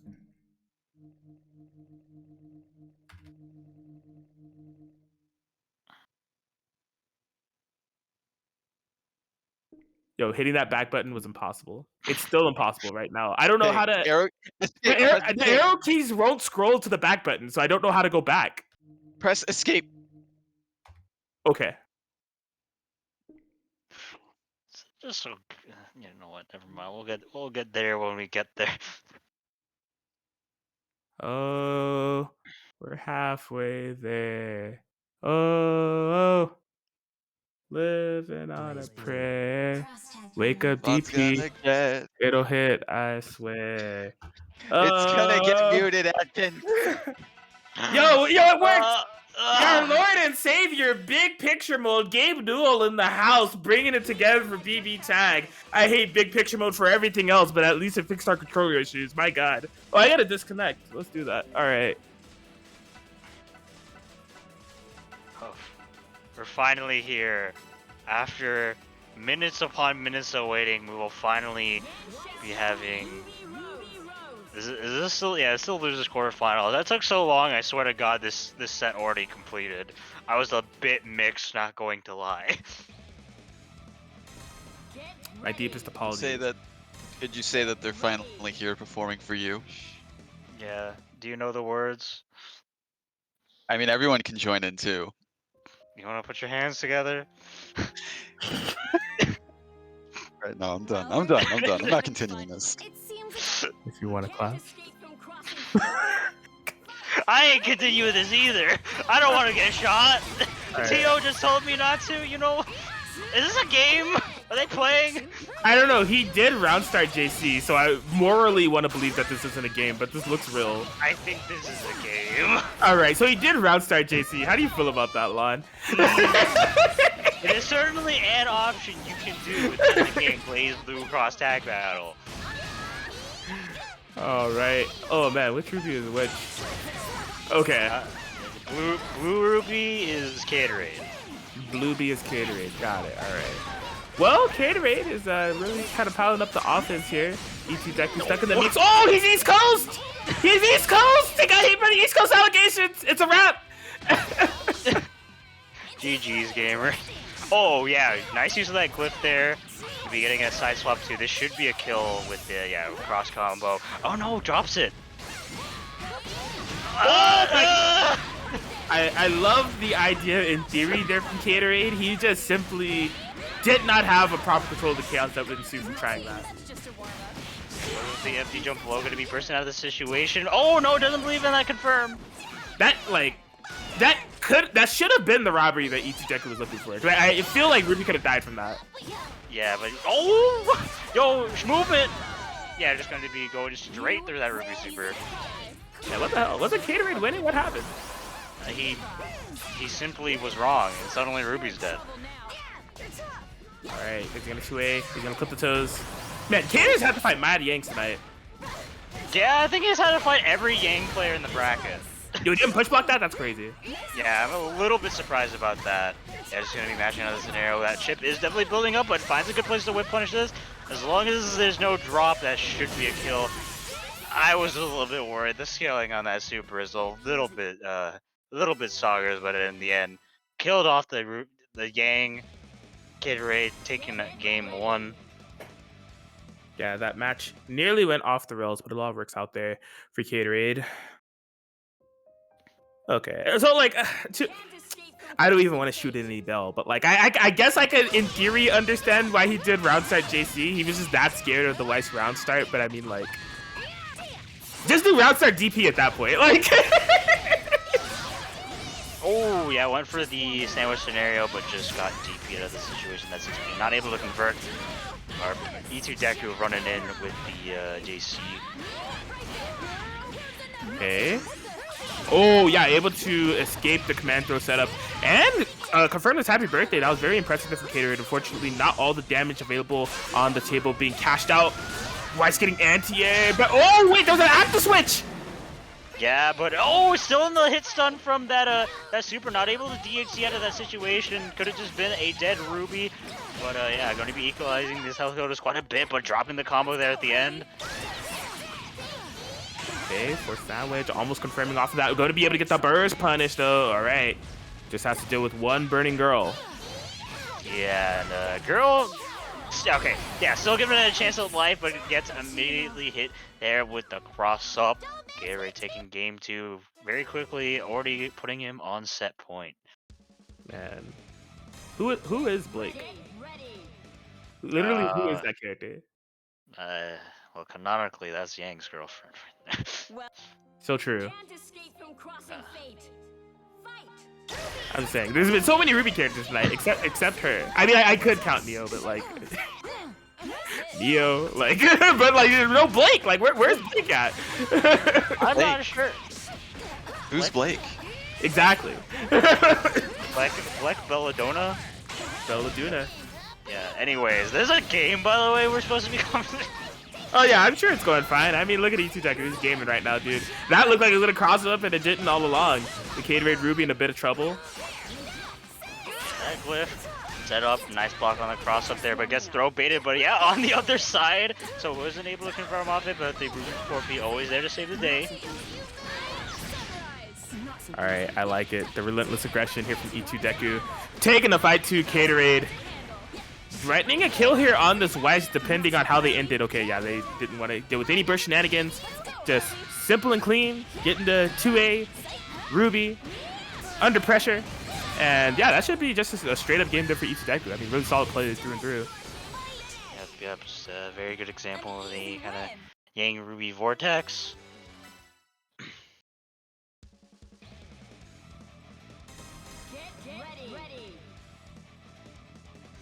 All right, but yeah, I kind just of realized Caterade. I just realized Caterade has fought nothing but Yangs. Sure has. yeah. I mean, that's Well, Ruby, this is what he signed up for. He didn't know it, but crossing fate. Yeah, and if he wins this set, he has to go fight another Yang. he's hanging out right now. Oh. We'll get to that when we get there. They both decided to 4P. Okay, I like the 2A challenge off of the. That was actually a really smart 2A challenge. Like if Deku was gonna commit to anything, it was either gonna be armored and then getting the Ruby off of them in the back. Good stuff. Ruh-roh. Yeah, Oh! nice. Yeah, using that freeze frame in order to special cancel that that hit on the armor on English hard. English do be hard sometimes, I'm not gonna lie. Good air to air. Okay, just DP out of that situation, don't know how to deal with anything. So, oh yeah, manages to actually set up the sandwich scenario, but easy to, you know, just don't buff. Nice bash out of this situation, catching both carrot. Oh my god, Weiss sucks. I do think what was so funny is that Yang fell out of that combo multiple times, but you couldn't tell because Deku kept running back into it. I really just do be like that sometimes. Okay, yeah. Good active swap over into the Ruby here. Don't want to let that Weiss die just yet. Not going to be whiff punishing that 2B. Oh man, really conservative play here from Gatorade. Yeah, I think he was just letting that assist gauge build up. Forcing the pressure, getting that Ruby burst, but not punishing properly. So many attempted burst baits on both sides here, just not quite panning out. A barre throw. A barre throw. I wasn't expecting that. I got hit. Okay, so where do we go? This match is going for the long haul here. Really wouldn't be surprised if we go to Rampage time and all 4 characters are still alive. Well. Well. Not gonna happen. You know? We could go into Rampage time and there be characters being alive. That's facts. Yeah, I think it will happen. Put the salty bet in the chat right now. Rampage time will happen in this match. You know, is that combo last long enough? Oh my god, what an excellent call out on that burst there with the parry. Can he kill Yang though? I don't know. It was a very impressive combo, but only if you looked at it as in terms of what Weiss is doing and not at the damage, because it's only 5k. Yeah, but the knee. Fun fact, that does have a hitbox on the knee working out there. Goes in with the Weiss combo, sets up the double clip, probably wants a safe resonance call. Yeah, goes in immediately with the toe tap. Okay. 1v1, yeah, you already see him teasing me. Yeah, just run straight into a 5A. And that's gonna be a tied up game here between Deku and Caterade. It is 2-2. Oh my gosh. Felt like he was so cautious and just like omniscient of the armor and the buttons and the mids that could possibly make contact with him, trying to take the proper precautions, but it wasn't enough. The 5A still came and it still did work. Yeah. Sometimes, man, Yang players on Wake Up, it's always a 50-50. Are they gonna press 5A or 5B? Which one? I don't know. They're pressing one of them. Okay. This is almost like Kane has been doing these impressive Weiss routes, but like the way that he's been playing it is a lot of 2A starters, and the damage has just been. I mean, look at this Yang damage in comparison. Like she's not even active. She's not even simplest. It's like way more. Situation, but able to catch the toes and bait the burst. Alright, nice confirmation here for Caterade. Push into the corner.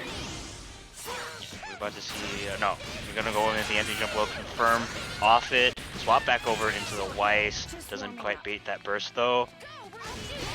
Oh, yeah, such a fancy route there for Caterade. Okay, I'm liking it. Push block challenge with the 5A. No confirmation. Oh. Oh, I think you carry canceled that super. Oh my god. Yeah, I saw that 5A coming out. Oh, yeah, try to bait the DP there. Okay, just gonna be met with the Weiss 5A. A lot of misconfirms, a lot of missed opportunities. I don't know what side that Weiss is on. Oh my god. Careful, SpongeBob. Careful, SpongeBob. Careful, SpongeBob. Oh. Okay. She's swinging, but a lot of swing and a miss. No burst up. Careful, SpongeBob. Careful, SpongeBob. Careful, SpongeBob. Oh no. Could it be? Okay. Ruby Mirrors. E2 Deku. Feeling it right now. Yeah. Oh, base the throw. Yo, that was crazy. That was the biggest Like one of the highest JCs of Ruby I've ever seen hit. Good stuff there from Gatorade. Sealing it out. 3-2. And we'll be moving into loser semis against another Yang. He's going to be fighting Norax. There's not a lot of bright side for this in terms of for E2 Deku, but if we had to choose one, we are finally at a WNF where these two don't have to freaking fight against each other. It's finally not gonna be a Yang mirror. We've broken the curse. It's the first WNF of the year. We finally broken the curse. It's here. New year, new me. And that new year, new me means that we have a restraining order when it comes to brackets between Orax and E2 Deku. They legally cannot fight each other ever again. Yes, but I guess, kind of, give and take in things in life. We take away the curse of the Yang mirrors, but Gatorade has brought it upon himself to be forced to fight a Yang player in every single one of his sets. Literally every single one. He can't escape from Yanging fate. Oh, love to see it. Yes. He's getting... Wait. Oh, my bad. What's that? Nothing. Are we going to winners finals? It seems as if we are. Alright, Gatorade gets a break from going through the gauntlet that was Yang Xiaolong.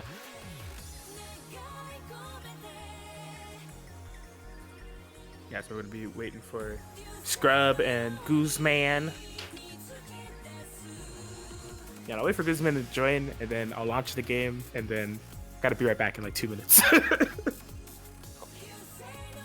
sure that'll be settled in the Hopefully Guzman isn't playing freaking Halo, so I can, actually launch the game and be right back. Oh yeah, the thing I mentioned earlier that we're gonna get to it, I have Guzman friended on Steam, and Halo Infinite's on Steam. You know what he's playing right now? What's that? Halo Infinite. Son. Bro, I'm about to DM him in the Steam chat right now. I need his ass over here in the Blaze Blue Cross Tag Battle video game.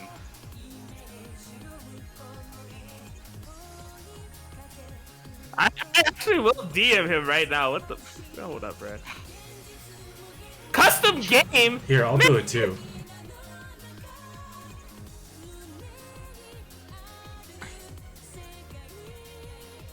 Bruh. I knew as soon as I saw him launch out Halo Infinite, it's just like I wanted to believe in him.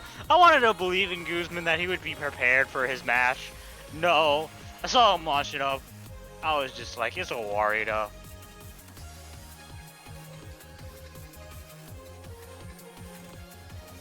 Blaze cross tag battle for the Nintendo 64. Not worth his time, apparently. Man. This guy. There it is. He's attempting to connect to the computer. Finally. Damn, he was just like, I gotta get out of here. Yeah, he alt F4'd and everything. It was just like, oh snap. Okay, I will be back.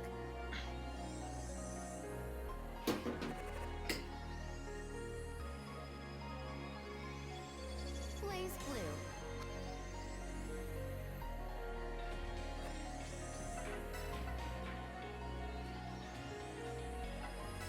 Okay, I was a little bit worried there for a second.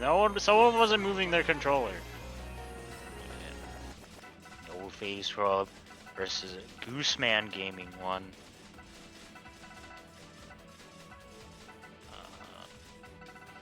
Let's see. I'm betting, judging by the buttons, I think Gooseman's on the right.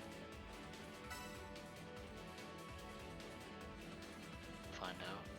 Yeah, I mean, in terms of this matchup, it definitely feels like a matchup I haven't seen in like God knows how long. I'm sure these two, in terms of these casual sets, have gotten a good amount of games with each other. If I'm not mistaken, like quite recently they were playing with each other, but yeah. Don't know if Guzman's kind of been rolling with like. Well, I'm gonna end this and say I don't know what Guzman's been rolling with in terms of like the characters. Oh no, Hilda.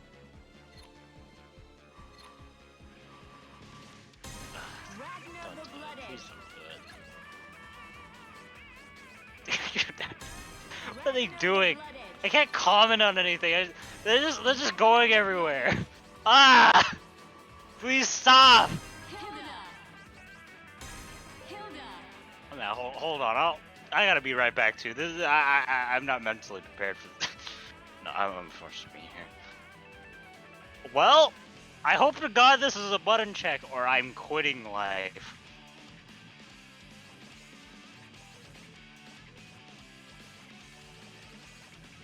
Okay, no, this isn't a button check. Well, I hate this. Now, the only thing that'll make this better, round start Gauntlet Hades. Both of you do it right now, and I'll forgive you for half the sins that you've committed right now, for reminding me that this is a thing that's been happening. I'm not good at this whole team. Yeah, I've been back for like a minute now. I'm just I'm choosing not to speak. I love you, Guzman. I love you both, but please, why?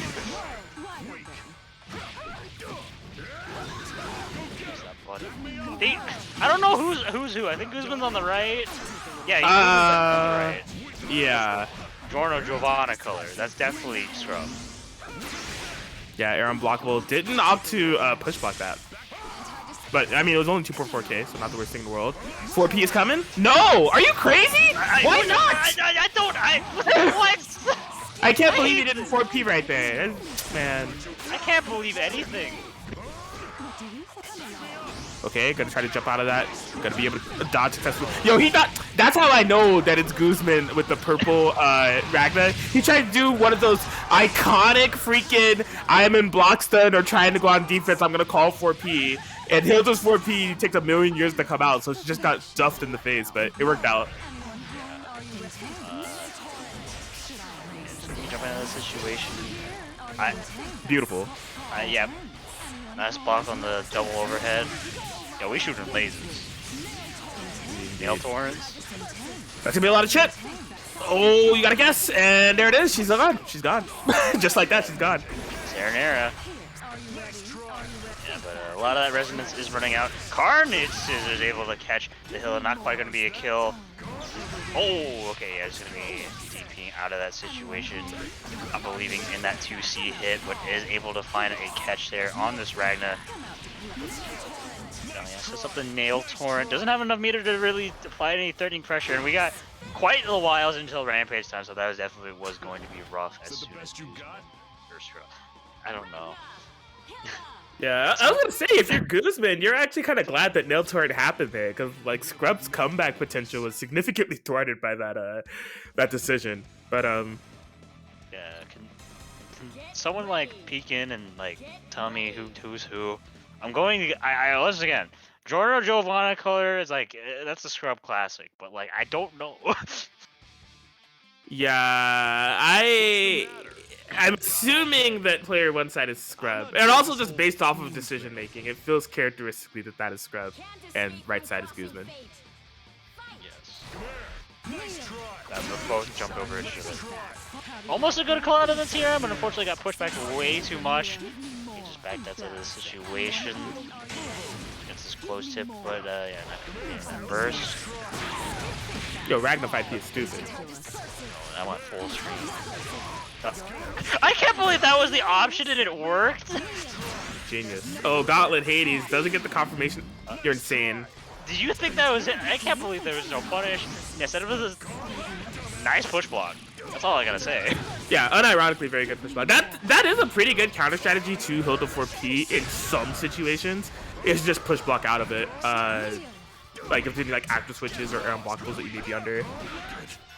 Best move in the game, couldn't quite believe in it. Goes into the shimmy, but just met with the DP. Who's been waking up with perhaps too much violence, and yeah, might just be dead off this.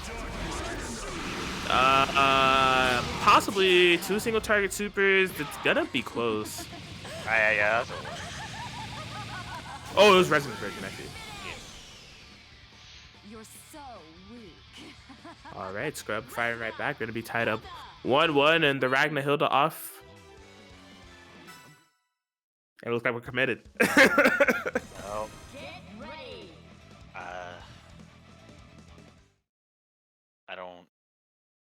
would say words, but I feel like I couldn't properly What's the matter? process I ain't got all this- day. the amount of pain in negative the emotion ass. I'm feeling. But you know, Can't it's escape 1-1. crossing fate. Fight. Back me up! Oh my gosh, if you are, yeah, that was, okay, he turned a negative situation into actually a fantastic one. That was great navigation there with the push blocks to get out of there. Unfortunately, couldn't quite really pile on as much momentum as I would have hoped. Landing in the sandwich right here, Hilda in a bit of trouble. He's missing so much momentum by dropping Ragnar combos of all things. Yeah, best move in the game, able to duck it just in time. Hilda punishing accordingly. The 5C ender.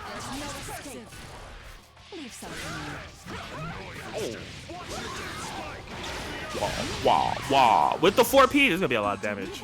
Oh, you gotta go for double 4P. Interesting. Yeah, DP out of the situation, going to be killing off that Hilda. Ooh, didn't jump cancel that in time, but popping the resonance. Oh!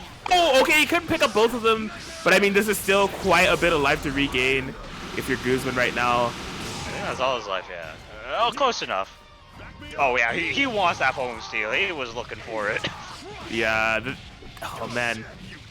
Yeah, it's almost like Guzman needs to make sure he's not being too cautious with the way that he constructs offense. I think going for quicker mix-ups is going to be beneficial. Because the Hilda 4P, like if he's leaving space for Scrub to navigate, we're seeing how much work that Hilda 4P has been doing for Scrub in terms of air unblockables, just overall access to offense. So I think that hesitancy there of like teasing the phone still idea really came back to bite Guzman when he really needed some comeback potential there. Yes. Get ready. Get ready. All right, well, Scrub, a game away from being able to move into grand finals with the Ragnar I'll show Hilder. you the power of the Azure. Who said I needed your help? Can't escape the Yeah, I mean, in terms of adaptations needed from Guzman, he actually landed a whole bunch of big hits in that previous round. There were just like some uncharacteristic drops from Ragnar Ball characters, like in the early parts of the match. This is a very funny cross combo. Like, It was a very funny active swap. It was just like mid 6P activation on Ragnar with the 2-3-6B from Hilda. Okay. oh, yeah, capitalizing on that drop combo accordingly and able to find a corner. All right, that's powerful. That's powerful. So just slow. Shimmy into the low. And getting the seat bump loops as well. It's definitely very good progress here for Guzman. Oh, he wanted this. yes. Dude, he wanted it so bad. And it's just a 5A punish. It's not even that much damage. If you're gonna go phone steal against the character, Hilda's not a bad choice because you're not dead. Wow, that was some excellent defensive decision making. He went in for the 4A to check the media and just immediately checked the Scrub with the throw to avoid the 6B. That was great. And goes in with the double overhead, try to bait the burst there. Sets up into his own sandwich scenario. Gotta be careful, but a good push bug out just going to be nullifying it completely. Oh man, he really believed in that Hilda 5P. Oh, trying to lock him down. Hilda 4P for Scrub coming in so clutch. Baits the 5P, trying to bait a TRM here. No, not resources on both sides. Whoa! Yeah, just Ragnar brain cell, huh? But that JB, not gonna actually be a conversion. Could have been huge there for Scrub, but yeah, catching the toes there. Allowing a free active swap though over the hill. I don't know where the mesh moving. Oh, pushed out of the sandwich. What a great challenge there from Guzman. Full screen super. Catching. Scrubs, Hilda, slacking. Solid defense thus far. Tries to go for a JB snipe. They were both unsafe on whiff, and neither of them punish each other. Beautiful. They both have full screen buttons, and somehow managed to miss punish. This is why SoCal should never play Hilda. We are not built for this character. I'm upset. I'm kind of surprised it didn't go in for a Fallen Pain extension. That might have been able to kill the Ragnar. I know Hilda damage is a little hard to stabilize, but yeah, still surprised it wasn't going for it, but still trying to maintain the pressure. Really wants to make sure this Ragnar can't find the hit. I found a hit, but it was really weird. Oh man, yeah, he's gonna regret leaving this character alive. We've seen this time and time again.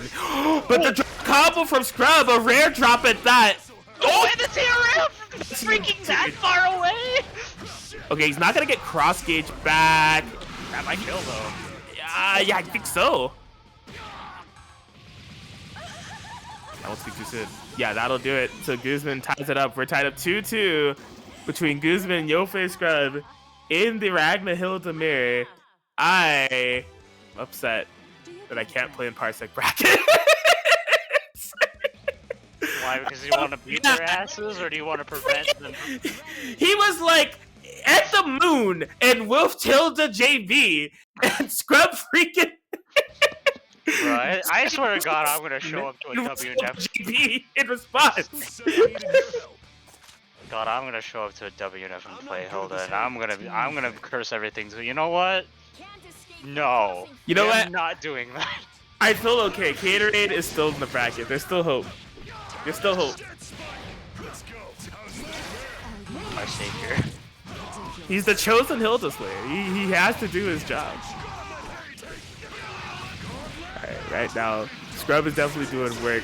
Big momentum shift here with the Ragna rush down, burst safe off of the jump in, and Guzman just can't catch a break.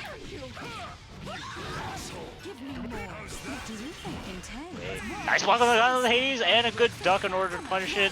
Not a lot of damage due to Hilda, but it's her time to get going. Oh, but yeah, guess their momentum halted almost immediately there with that DP bait. That should be not dead.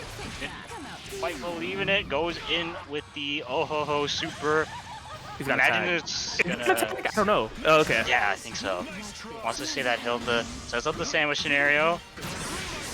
Oh, not a punish. Oh my god, no hiccup from there. Oh, raining? He did cross combo! Are you kidding? Oh wait, he's still alive though! Oh god, why you call it the Hilda? Oh god! They call Hilda, dude. Solo Ragnar here for Guzman. This is rough. Oh my god! I don't think it was ready. Who would be ready? Ah! Okay, a confirmation here for Scrub. Has the cross combo double 4P. Oh my god, why? That was like, there was what? Oh my god, dog. I hate you all. Oh, he punished it. Oh my god, he hasn't popped the resonance yet.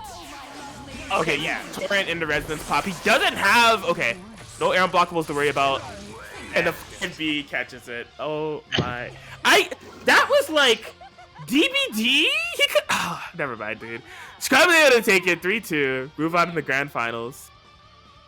And there it is. And there it is. And there it is. I don't have anything else to say, dude. Things to do, places to be. SoCal never play Hilda ever again. We simply are not built. Can we get Elon back? Elon never left. Elon is simply infected SoCal hive mind I swear to God, I am convert to Hilda, and this is the result. I swear to God, I might need to play Hilda. It's time. Is it time? Do I finally just give into a dark side? Do I finally start playing Hilda or a? Yes. Yeah. I don't want to. This dude Guzman was so eager to get back on Halo, he didn't even leave the freaking server. Yo, DQ him. He still has to play his losers finals match. I mean, it's some time away, but like he didn't even bother leaving.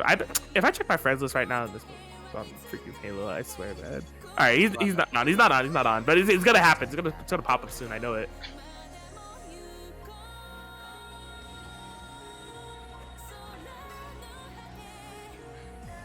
All right, are they? I see 2 controllers.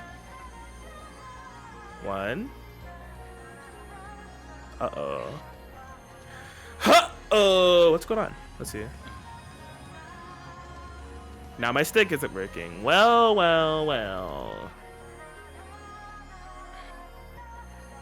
Reset the controllers, I believe.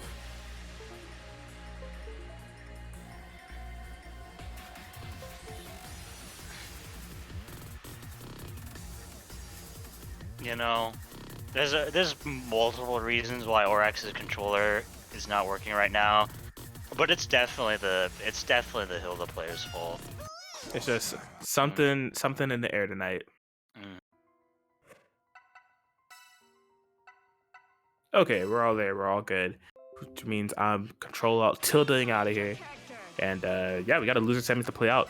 Likely Weiss Ruby is what we're seeing from Caterade. That's what we've been seeing from... Oh, there's a run back! That's right, there's a run back from the round 1 match we had. Yep.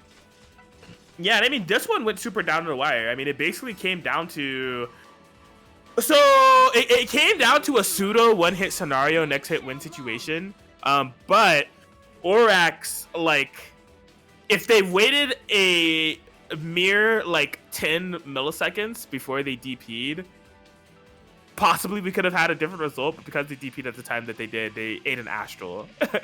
So, super down to the wire altogether. I'm actually interested to see this play out yet again. Oh my gosh, is she coming? Blake? Yo. We're gonna see the special intro too?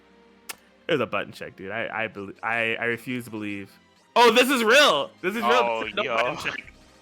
We're getting DMCA'd the frick out of here.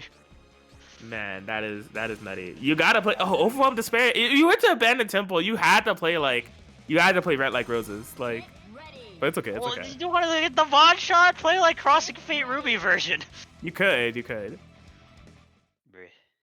Anyways, I hope they don't skip the intros because goddamn, we never get to see this intro. True. Nah, they know why we're here. Hello! How's everyone doing? Team Ruby is back. All right, let's make this a good one. I hope you're happy, Rooster Teeth. Then I'll count us down. 3. Your franchise Two, will never be in another fighting game ever again. Damn, toxically spitting.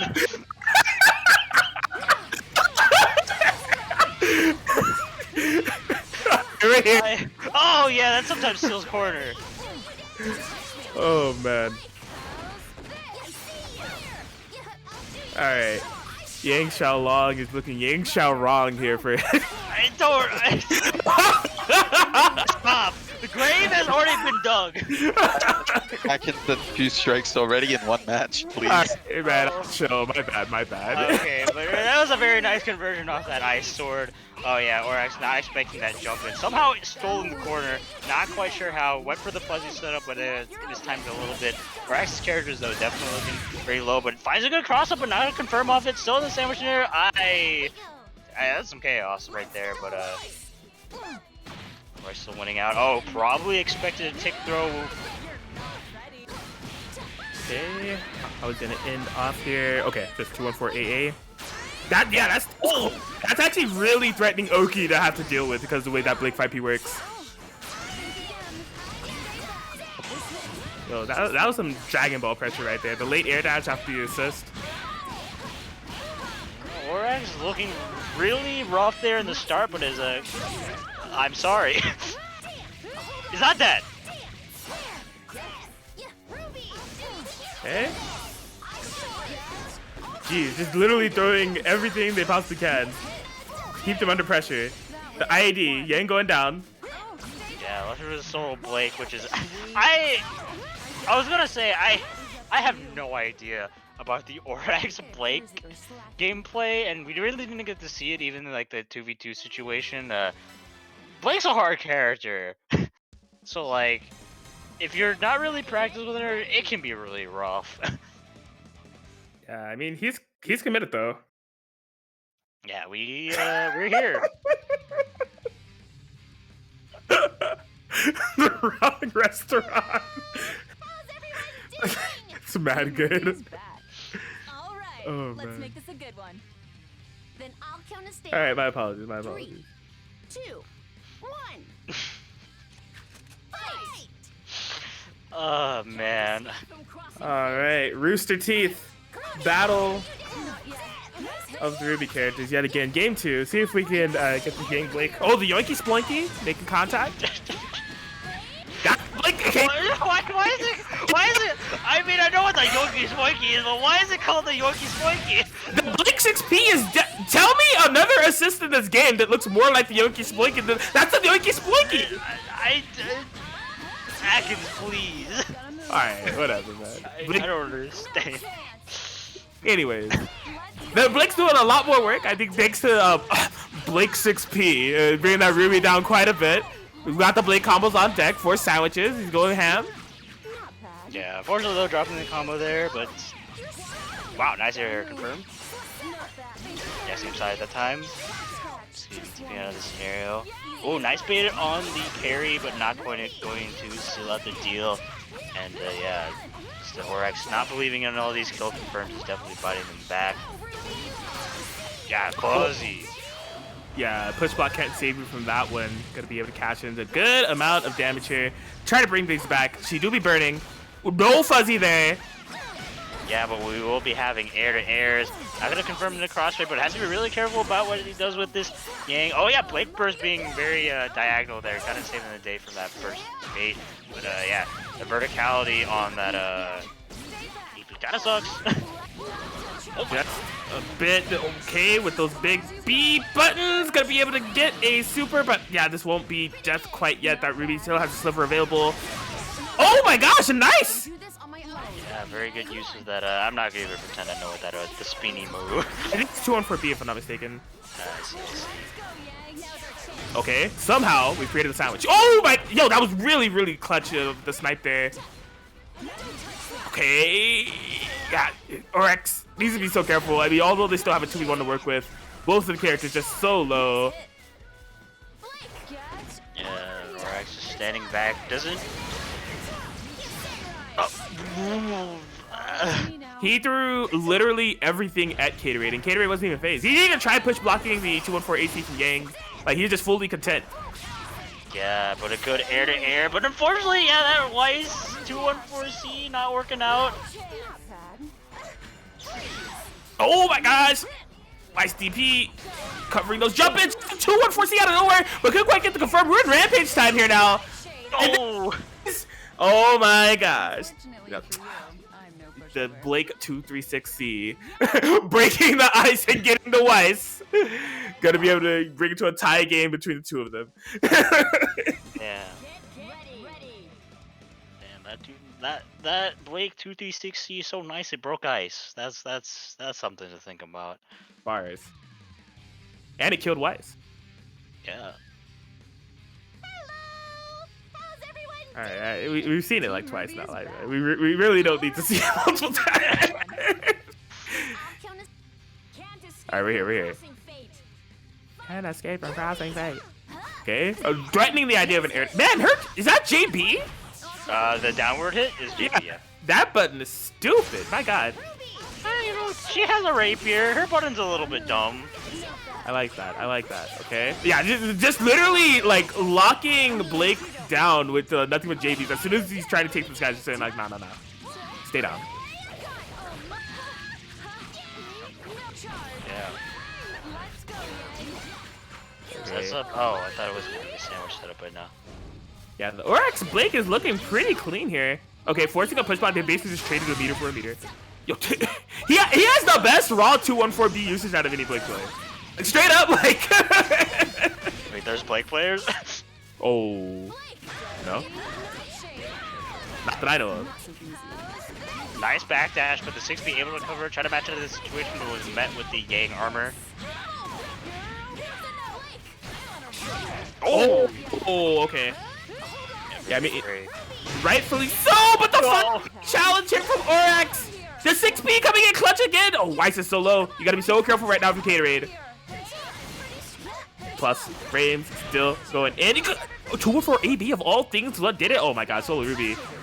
Yeah, that should. Oh no! Yeah, going to be popping Resonance and Summons all at the same time. Roger.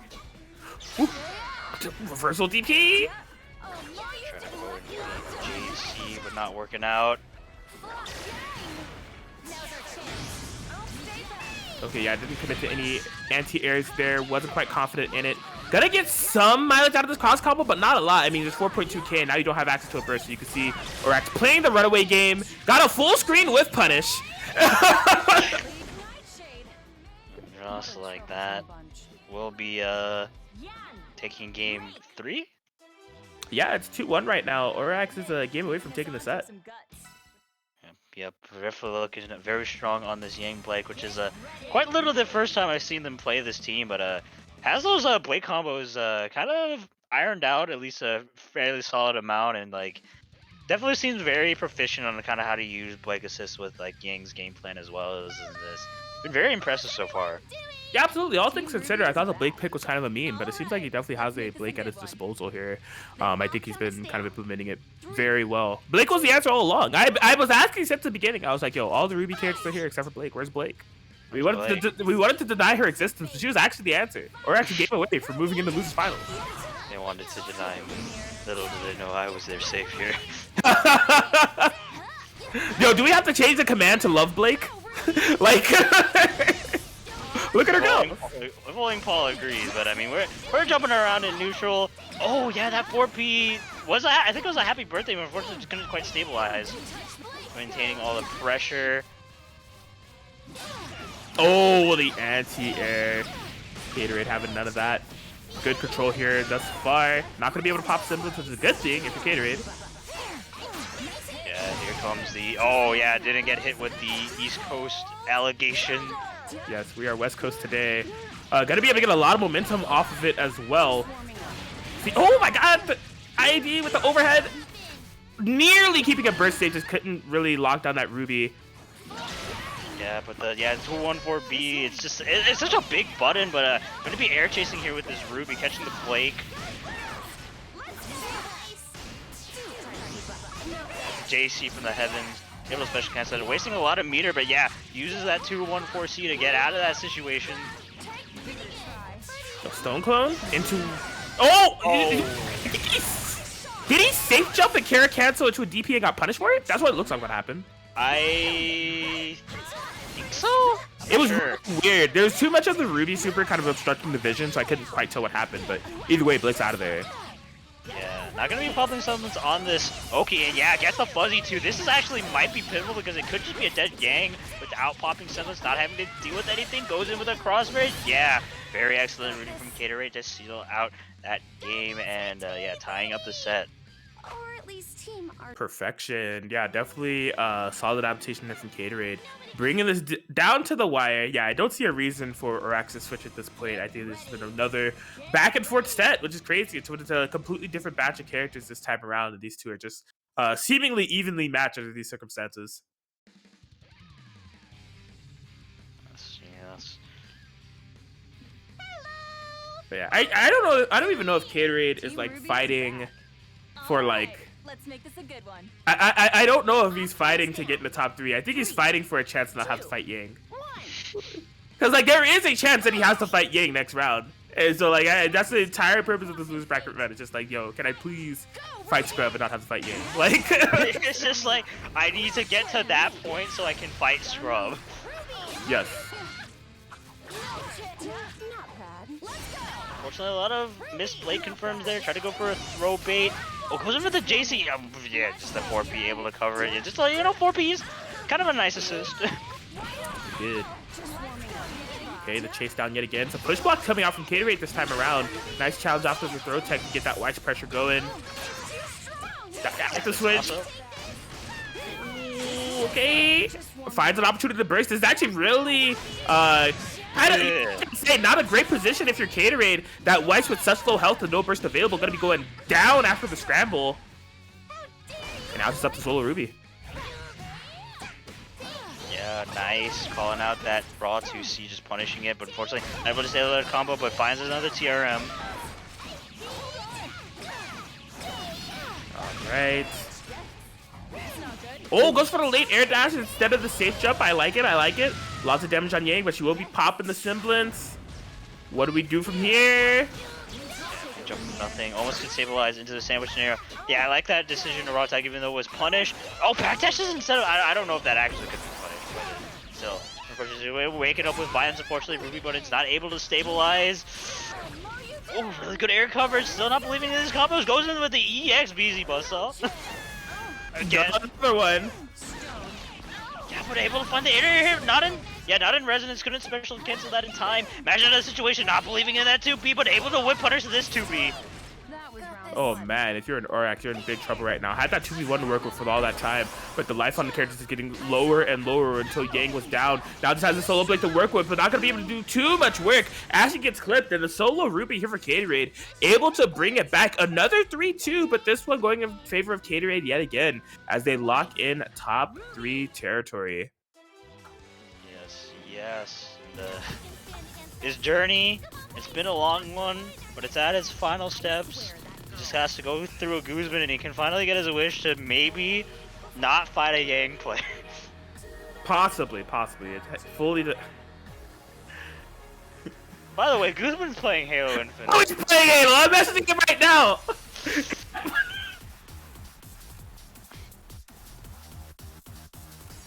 I'm sorry, guys. It's okay. This guy, dude. This freaking guy over here. Look, whatever, man. Let me just put the match arena up. Let me calm my nerves right now. If you guys have it already. Oh my god! Wait, no, do match arena. He messages me back, bro. I can't. Hold on. You need me to do it?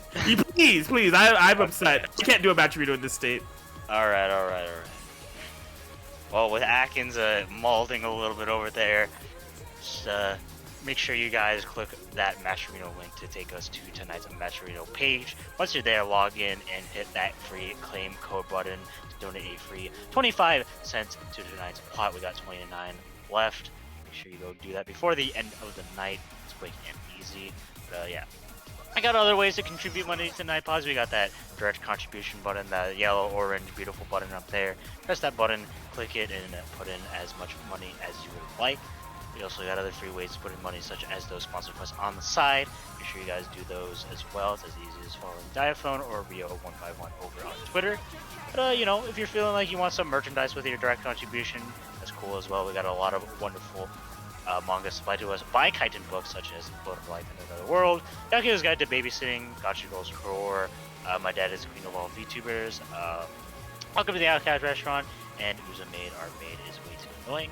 We also got some other merchandise, such as Quintessential Quintuplet Stands, Girls Frontline Keychains, Girls Frontline Little Clips, Big Go Keychains, Princess Cadet Keychains, and Azure Lane Keychains.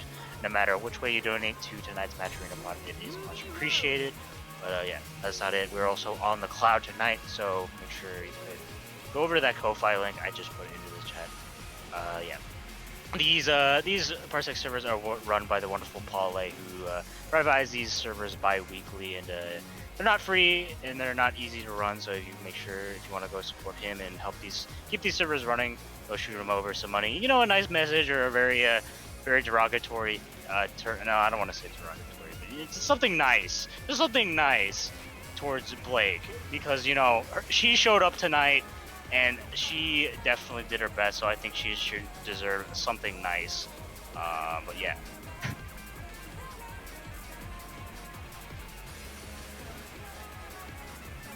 Anyways, we ready to start gaming? I think they are ready. Let me just make sure that Guzman actually turned. Okay, yeah, he's off of Halo. He's ready to play. He's ready to game. I think they were just making sure that we're good to go.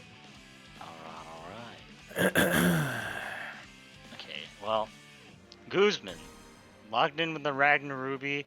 First time we saw this happen, it had a fairly unsuccessful first game, and immediately afterwards swapped over to the Ruby Yang, which honestly, like, did him like almost perfect work. It was a very dominant set for him, so it's kind of interesting to see that Guzman is actually sticking back to the Ragnar Ruby when the Yang Ruby went so well, but we'll see. All right, I know the match is starting. We're supposed to be commentating, but I need to illustrate how pivotal of a match this is. Okay, y'all ever? I don't know if I can spoil Persona 4 Golden, but I will right now. All right, right now, if Guzman wins, you're letting Adachi get away. You're letting Adachi get away. That is the bad ending. All right, if Guzman wins this.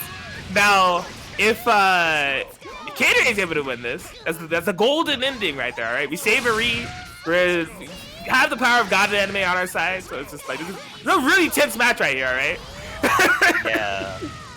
Whatever he said, I those are the words.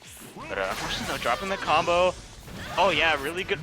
good coverage on everybody's side. I can't believe Random freaking died. I think like the full screen buzzsaw blast, the blast part of the buzzsaw blast, literally interrupted Guzman. He was not expecting that. Yeah, and what was looking like a good game for Guzman in the span of like maybe 3 seconds, suddenly Caterade was winning. Basically, oh man, he's going to character select. Yeah, and it was just like, this is exactly what happened last time. Really horrible first game for Ragnar Ruby. It's like, you know what? You have a break from Yang for one game. You get one game, buddy, but she's coming back. Dude, I'm telling you, it's the character crisis at hand. He won't believe in his girl. But like, he won't believe in his girl because he knows that he can do better for his girl. So he feels shame bringing out his girl until he needs to, and he's just like, I guess. Like, it's a struggle. But back against the wall, he's like, I'll just pull out the old Yang, and just like from there, it's just chaos. Yes. We'll have to see how this works out. Yeah, sets up the sandwich scenario again. This time, the cross. This is just literally every single time a Ruby player has bursted on a Ruby combo, it's missed. Because she's oh, sick as hell. He dead. So air unblockable setup on the tech. Okay, that was, I'm not gonna lie, it's looking like a good ending right now. Okay, let's see. Oh, and the cross. Where is she going? Man. Watch me. Okay, we're definitely breaking some ankles here, but gotta be a little bit careful. That's still Yang Shenlong. Okay, yeah, whiff punishes that. I think with a. Oh no. Yeah, that's recovering to land. But is this where it starts? Is this the twist ending that we might have to deal with? Oh. No? Yo, air unblockable? No, okay, for sandwich? Yo, he's actually navigating this pretty well, I'm not gonna lie. Yeah, nullified the entirety of that cross combo, but a lot of resonance time wasted. Bro, but this Guzman is still continuing the game. Caterade playing relatively conservatively here, maybe a little bit too much as he's losing a lot of opportunity to start the aggression. It's finally Yang's turn. They get going, get hit with the 2A. Yeah, bursts out there. Yeah, he needs like any hit, but Guzman, absolute right decision making all the way. Gonna be able to take out the Weiss. It's 1v1, sister. You know what? Take a note out of their own handbook. Simply just choose not to block. Violence on the wake up, which will be taking game 2 for Caterade in what was almost an insane solo Yang comeback. It's happening. It's happening. The good ending is approaching. And this is a storm that is approaching. Alright, but Guzman does indeed have the Yang Ruby locked in. Really started gaming quite a bit with that Yang solo comeback. Brought it down to basically a last hit scenario. Just couldn't seal the deal. But I wouldn't write him off. That would be really silly to do so because I've seen Guzman do some amazing things, especially on this comp. Nice anti-air from Gatorade. Yeah, that ain't it kind of be 4 frames. Hey, for real? Again? Yeah, it has a 4 to like 11 headed roll. That's cool. Man, Weiss is, man, if I could do cool things in this game, I would play Weiss. But I'm immune to doing cool things. Yeah. Oh, yeah, goes in with a double overhead mix. Able to get the land cancel in time too. Sets up the glyph on the oak, but allowing the Yang of Papacilis to jump out of that situation. Oh, didn't punish it? Bruh. I can't believe the Weiss 2B of all things didn't reach there. Yeah, I mean, Guzman is in such a large amount of trouble here. Yeah, Ruby going down and basically deja vu of what we saw previously. This time, tapping with the 2A and Caterade. He's done it. He's done it. Now, you may be asking, what exactly has he done? What, qualified for grand finals? Maybe had a crazy losers run. What exactly has he done? He's finally earned the opportunity to not fight Yang. He has fought Yang for the past 4 matches. No, wait. 5? 5. Entire tournament. Yeah, the entire tournament. The last 5 matches has been against Yang. He finally has earned the opportunity to not fight Yang. That's round of applause for Caterade, man. Yes. What a guy. I have bad premonitions about what's gonna happen. There's no way Scrub picks Yang. I have There's no bad- way. Yo, what if he picked Yang Hilda? No way. I think I'll hang up for tonight. I think I need to go retire into the mountains if I see that. Look, man. Maybe I'm just trying to set up the storyline where he picks Yang Hilda, but Gatorade perseveres, and this is what we bring 2022 in. Yeah, maybe. I believe. It would never happen, right? Scrub would never pick Yang Hilda. Why would he?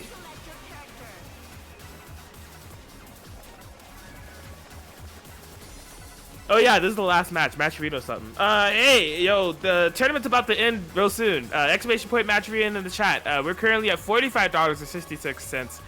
Thank you for all those donations. Claim code for the free 25-cent donation if you haven't already. Another shout out to Cubato and Toriche for those $20 donations directly contributed to this pot. We greatly appreciate you could join them if you're feeling like a cool, generous person in this new year. And check out the Match Reno Marketplace. They got plenty for sale as well. Keychains and charms and Kite and Book giving us the latest and greatest manga in the universe. But yeah, that Match Reno, you're running out of time. Yep. So we are here.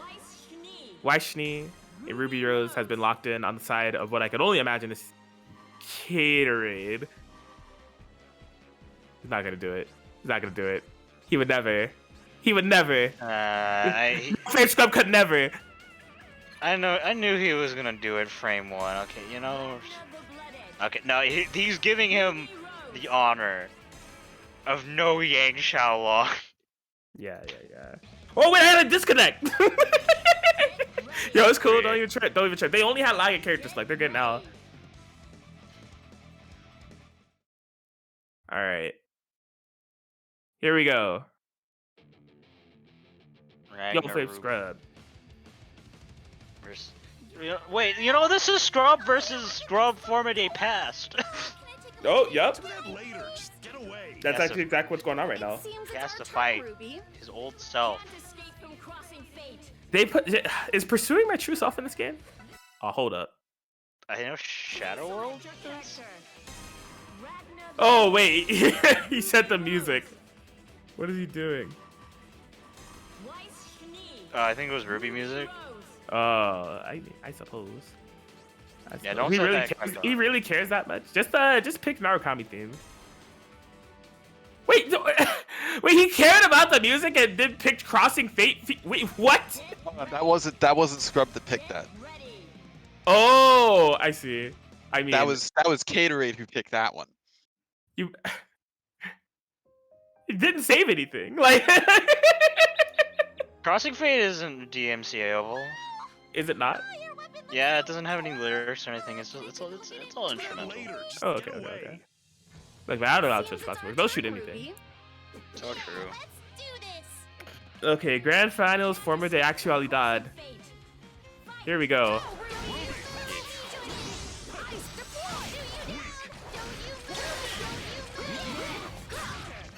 No, anti-air for it.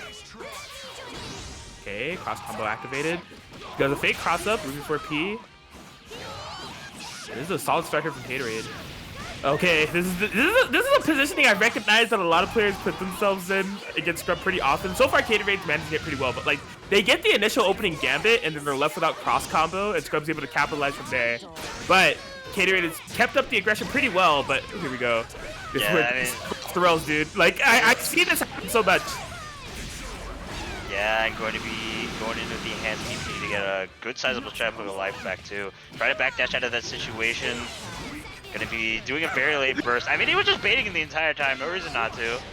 I feel like the last 25 seconds of this match, not that was the Gauntlet Hades, I didn't see that coming, but the last 25 seconds of that match beforehand, I saw play out in my head before it happened. Like, it's just such a common thing against Scrub, where like he loses the opening gambit, the opponent doesn't have any burst available, and then he just finds his hit, and it just goes off the rails from there. Yeah, and definitely going off the rails as Yoga has definitely brought it back. Yo Fuzzy? Yeah. Yo Fuzzy Scrub, his favorite. Burst safe. Yeah, choosing the Ruby over the Weiss. Oh, in the sandwich scenario too, gonna be popping the resonance, but Not believing on those toe taps. Oh, that was a very tough situation to be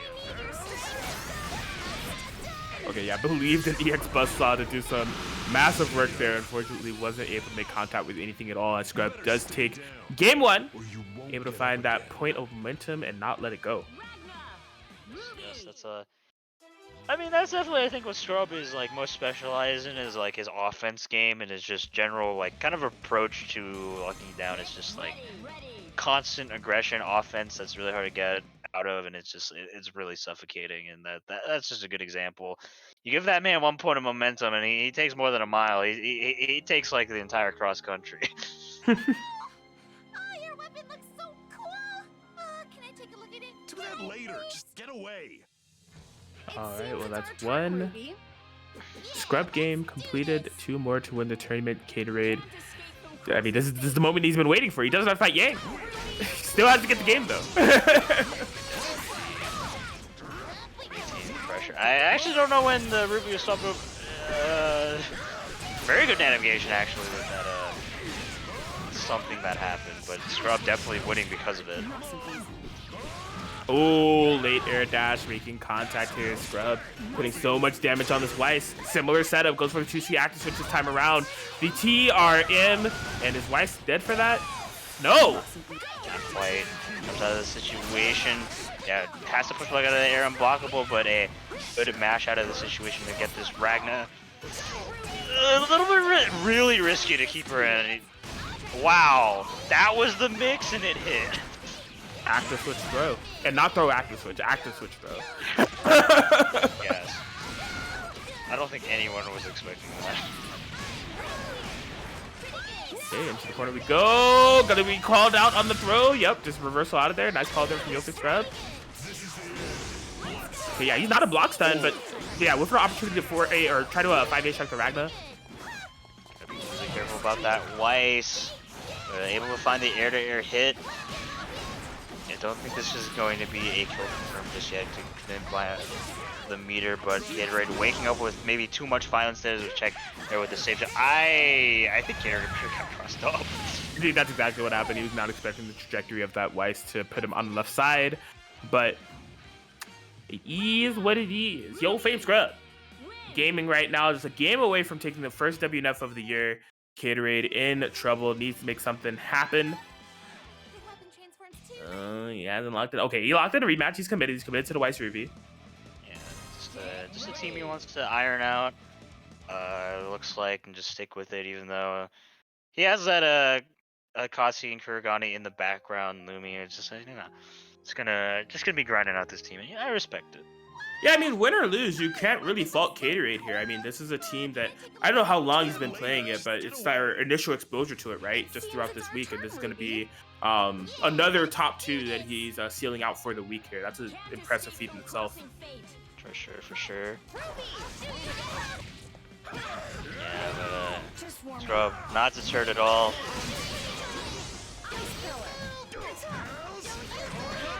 Gauntlet Hades, best move in the game. Yes, indeed. Okay, finding a proper opportunity to burst in that Ruby.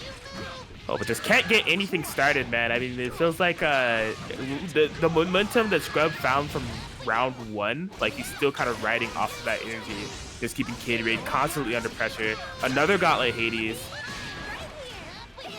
There goes the cross-up safe jump. Ooh, what do you do? Simply just be correct. Yeah, this is a rough situation to be in. Doesn't quite believe in that 2A.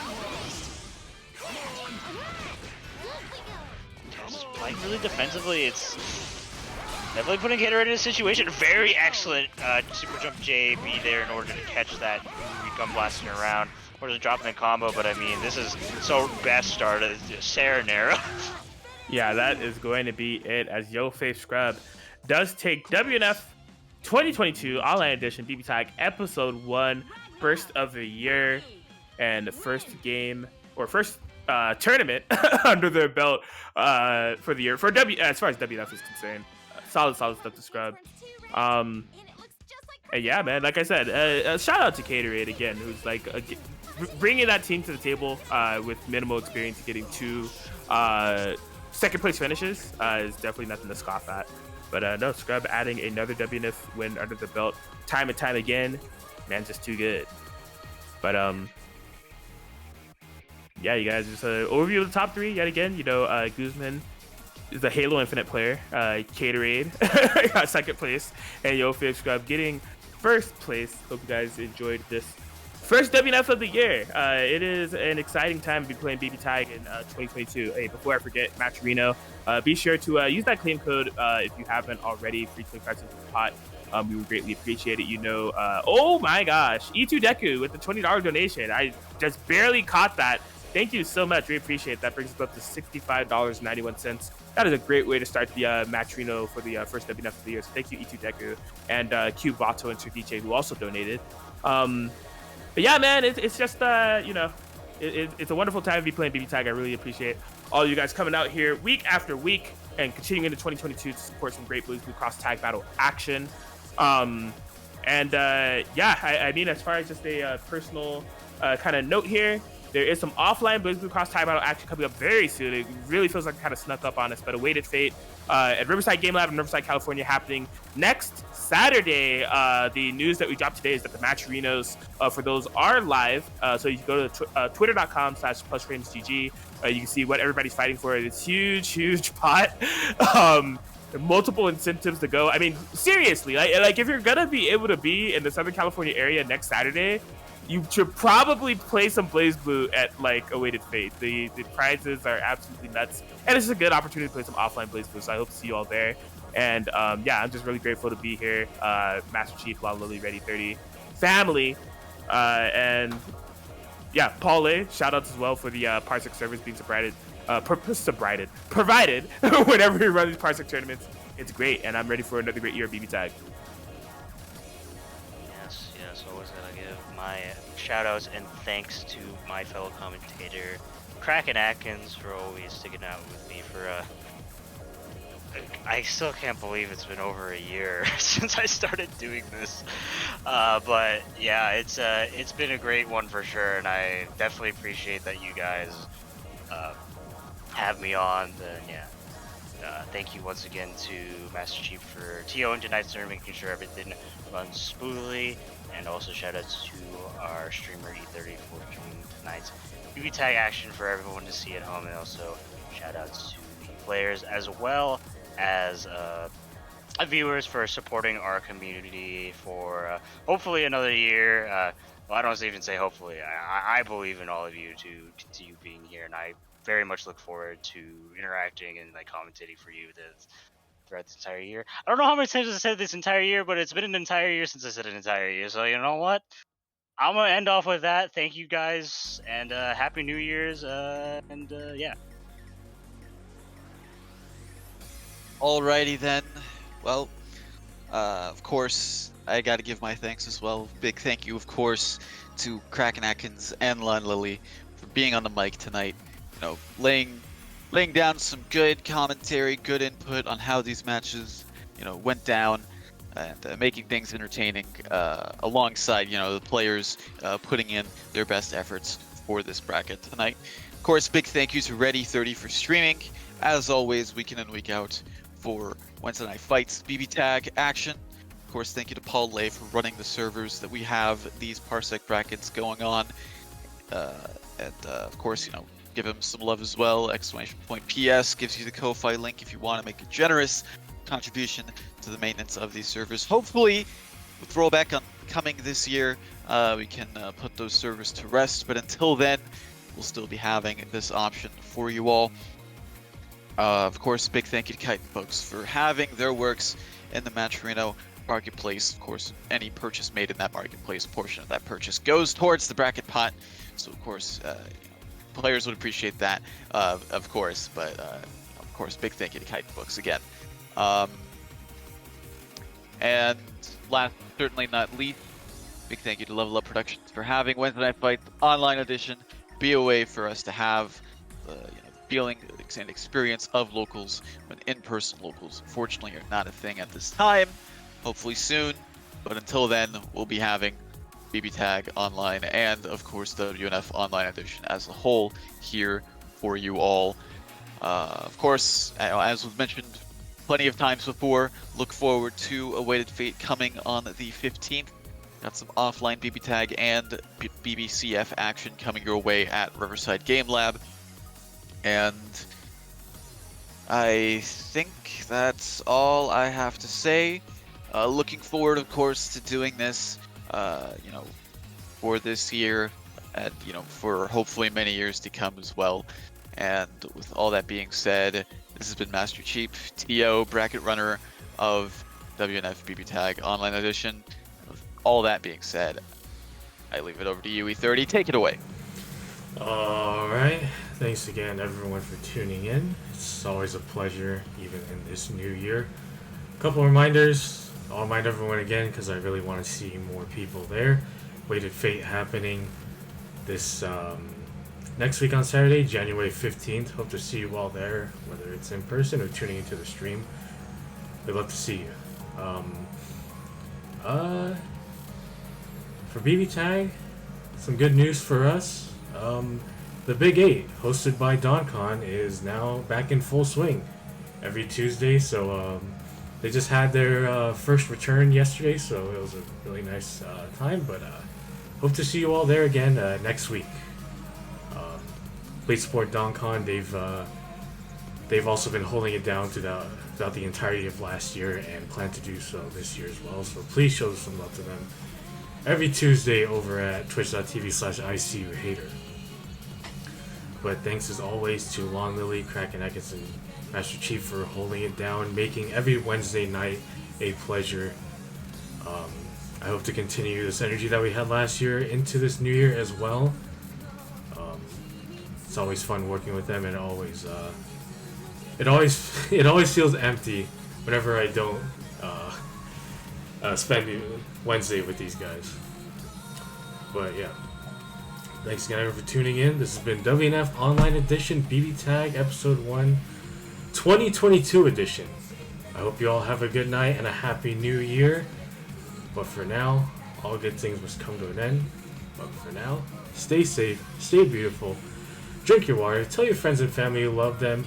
I hope you all have a good 2022. But most importantly, shout out to Bird. Bird Gang. Have a good night, y'all. Peace.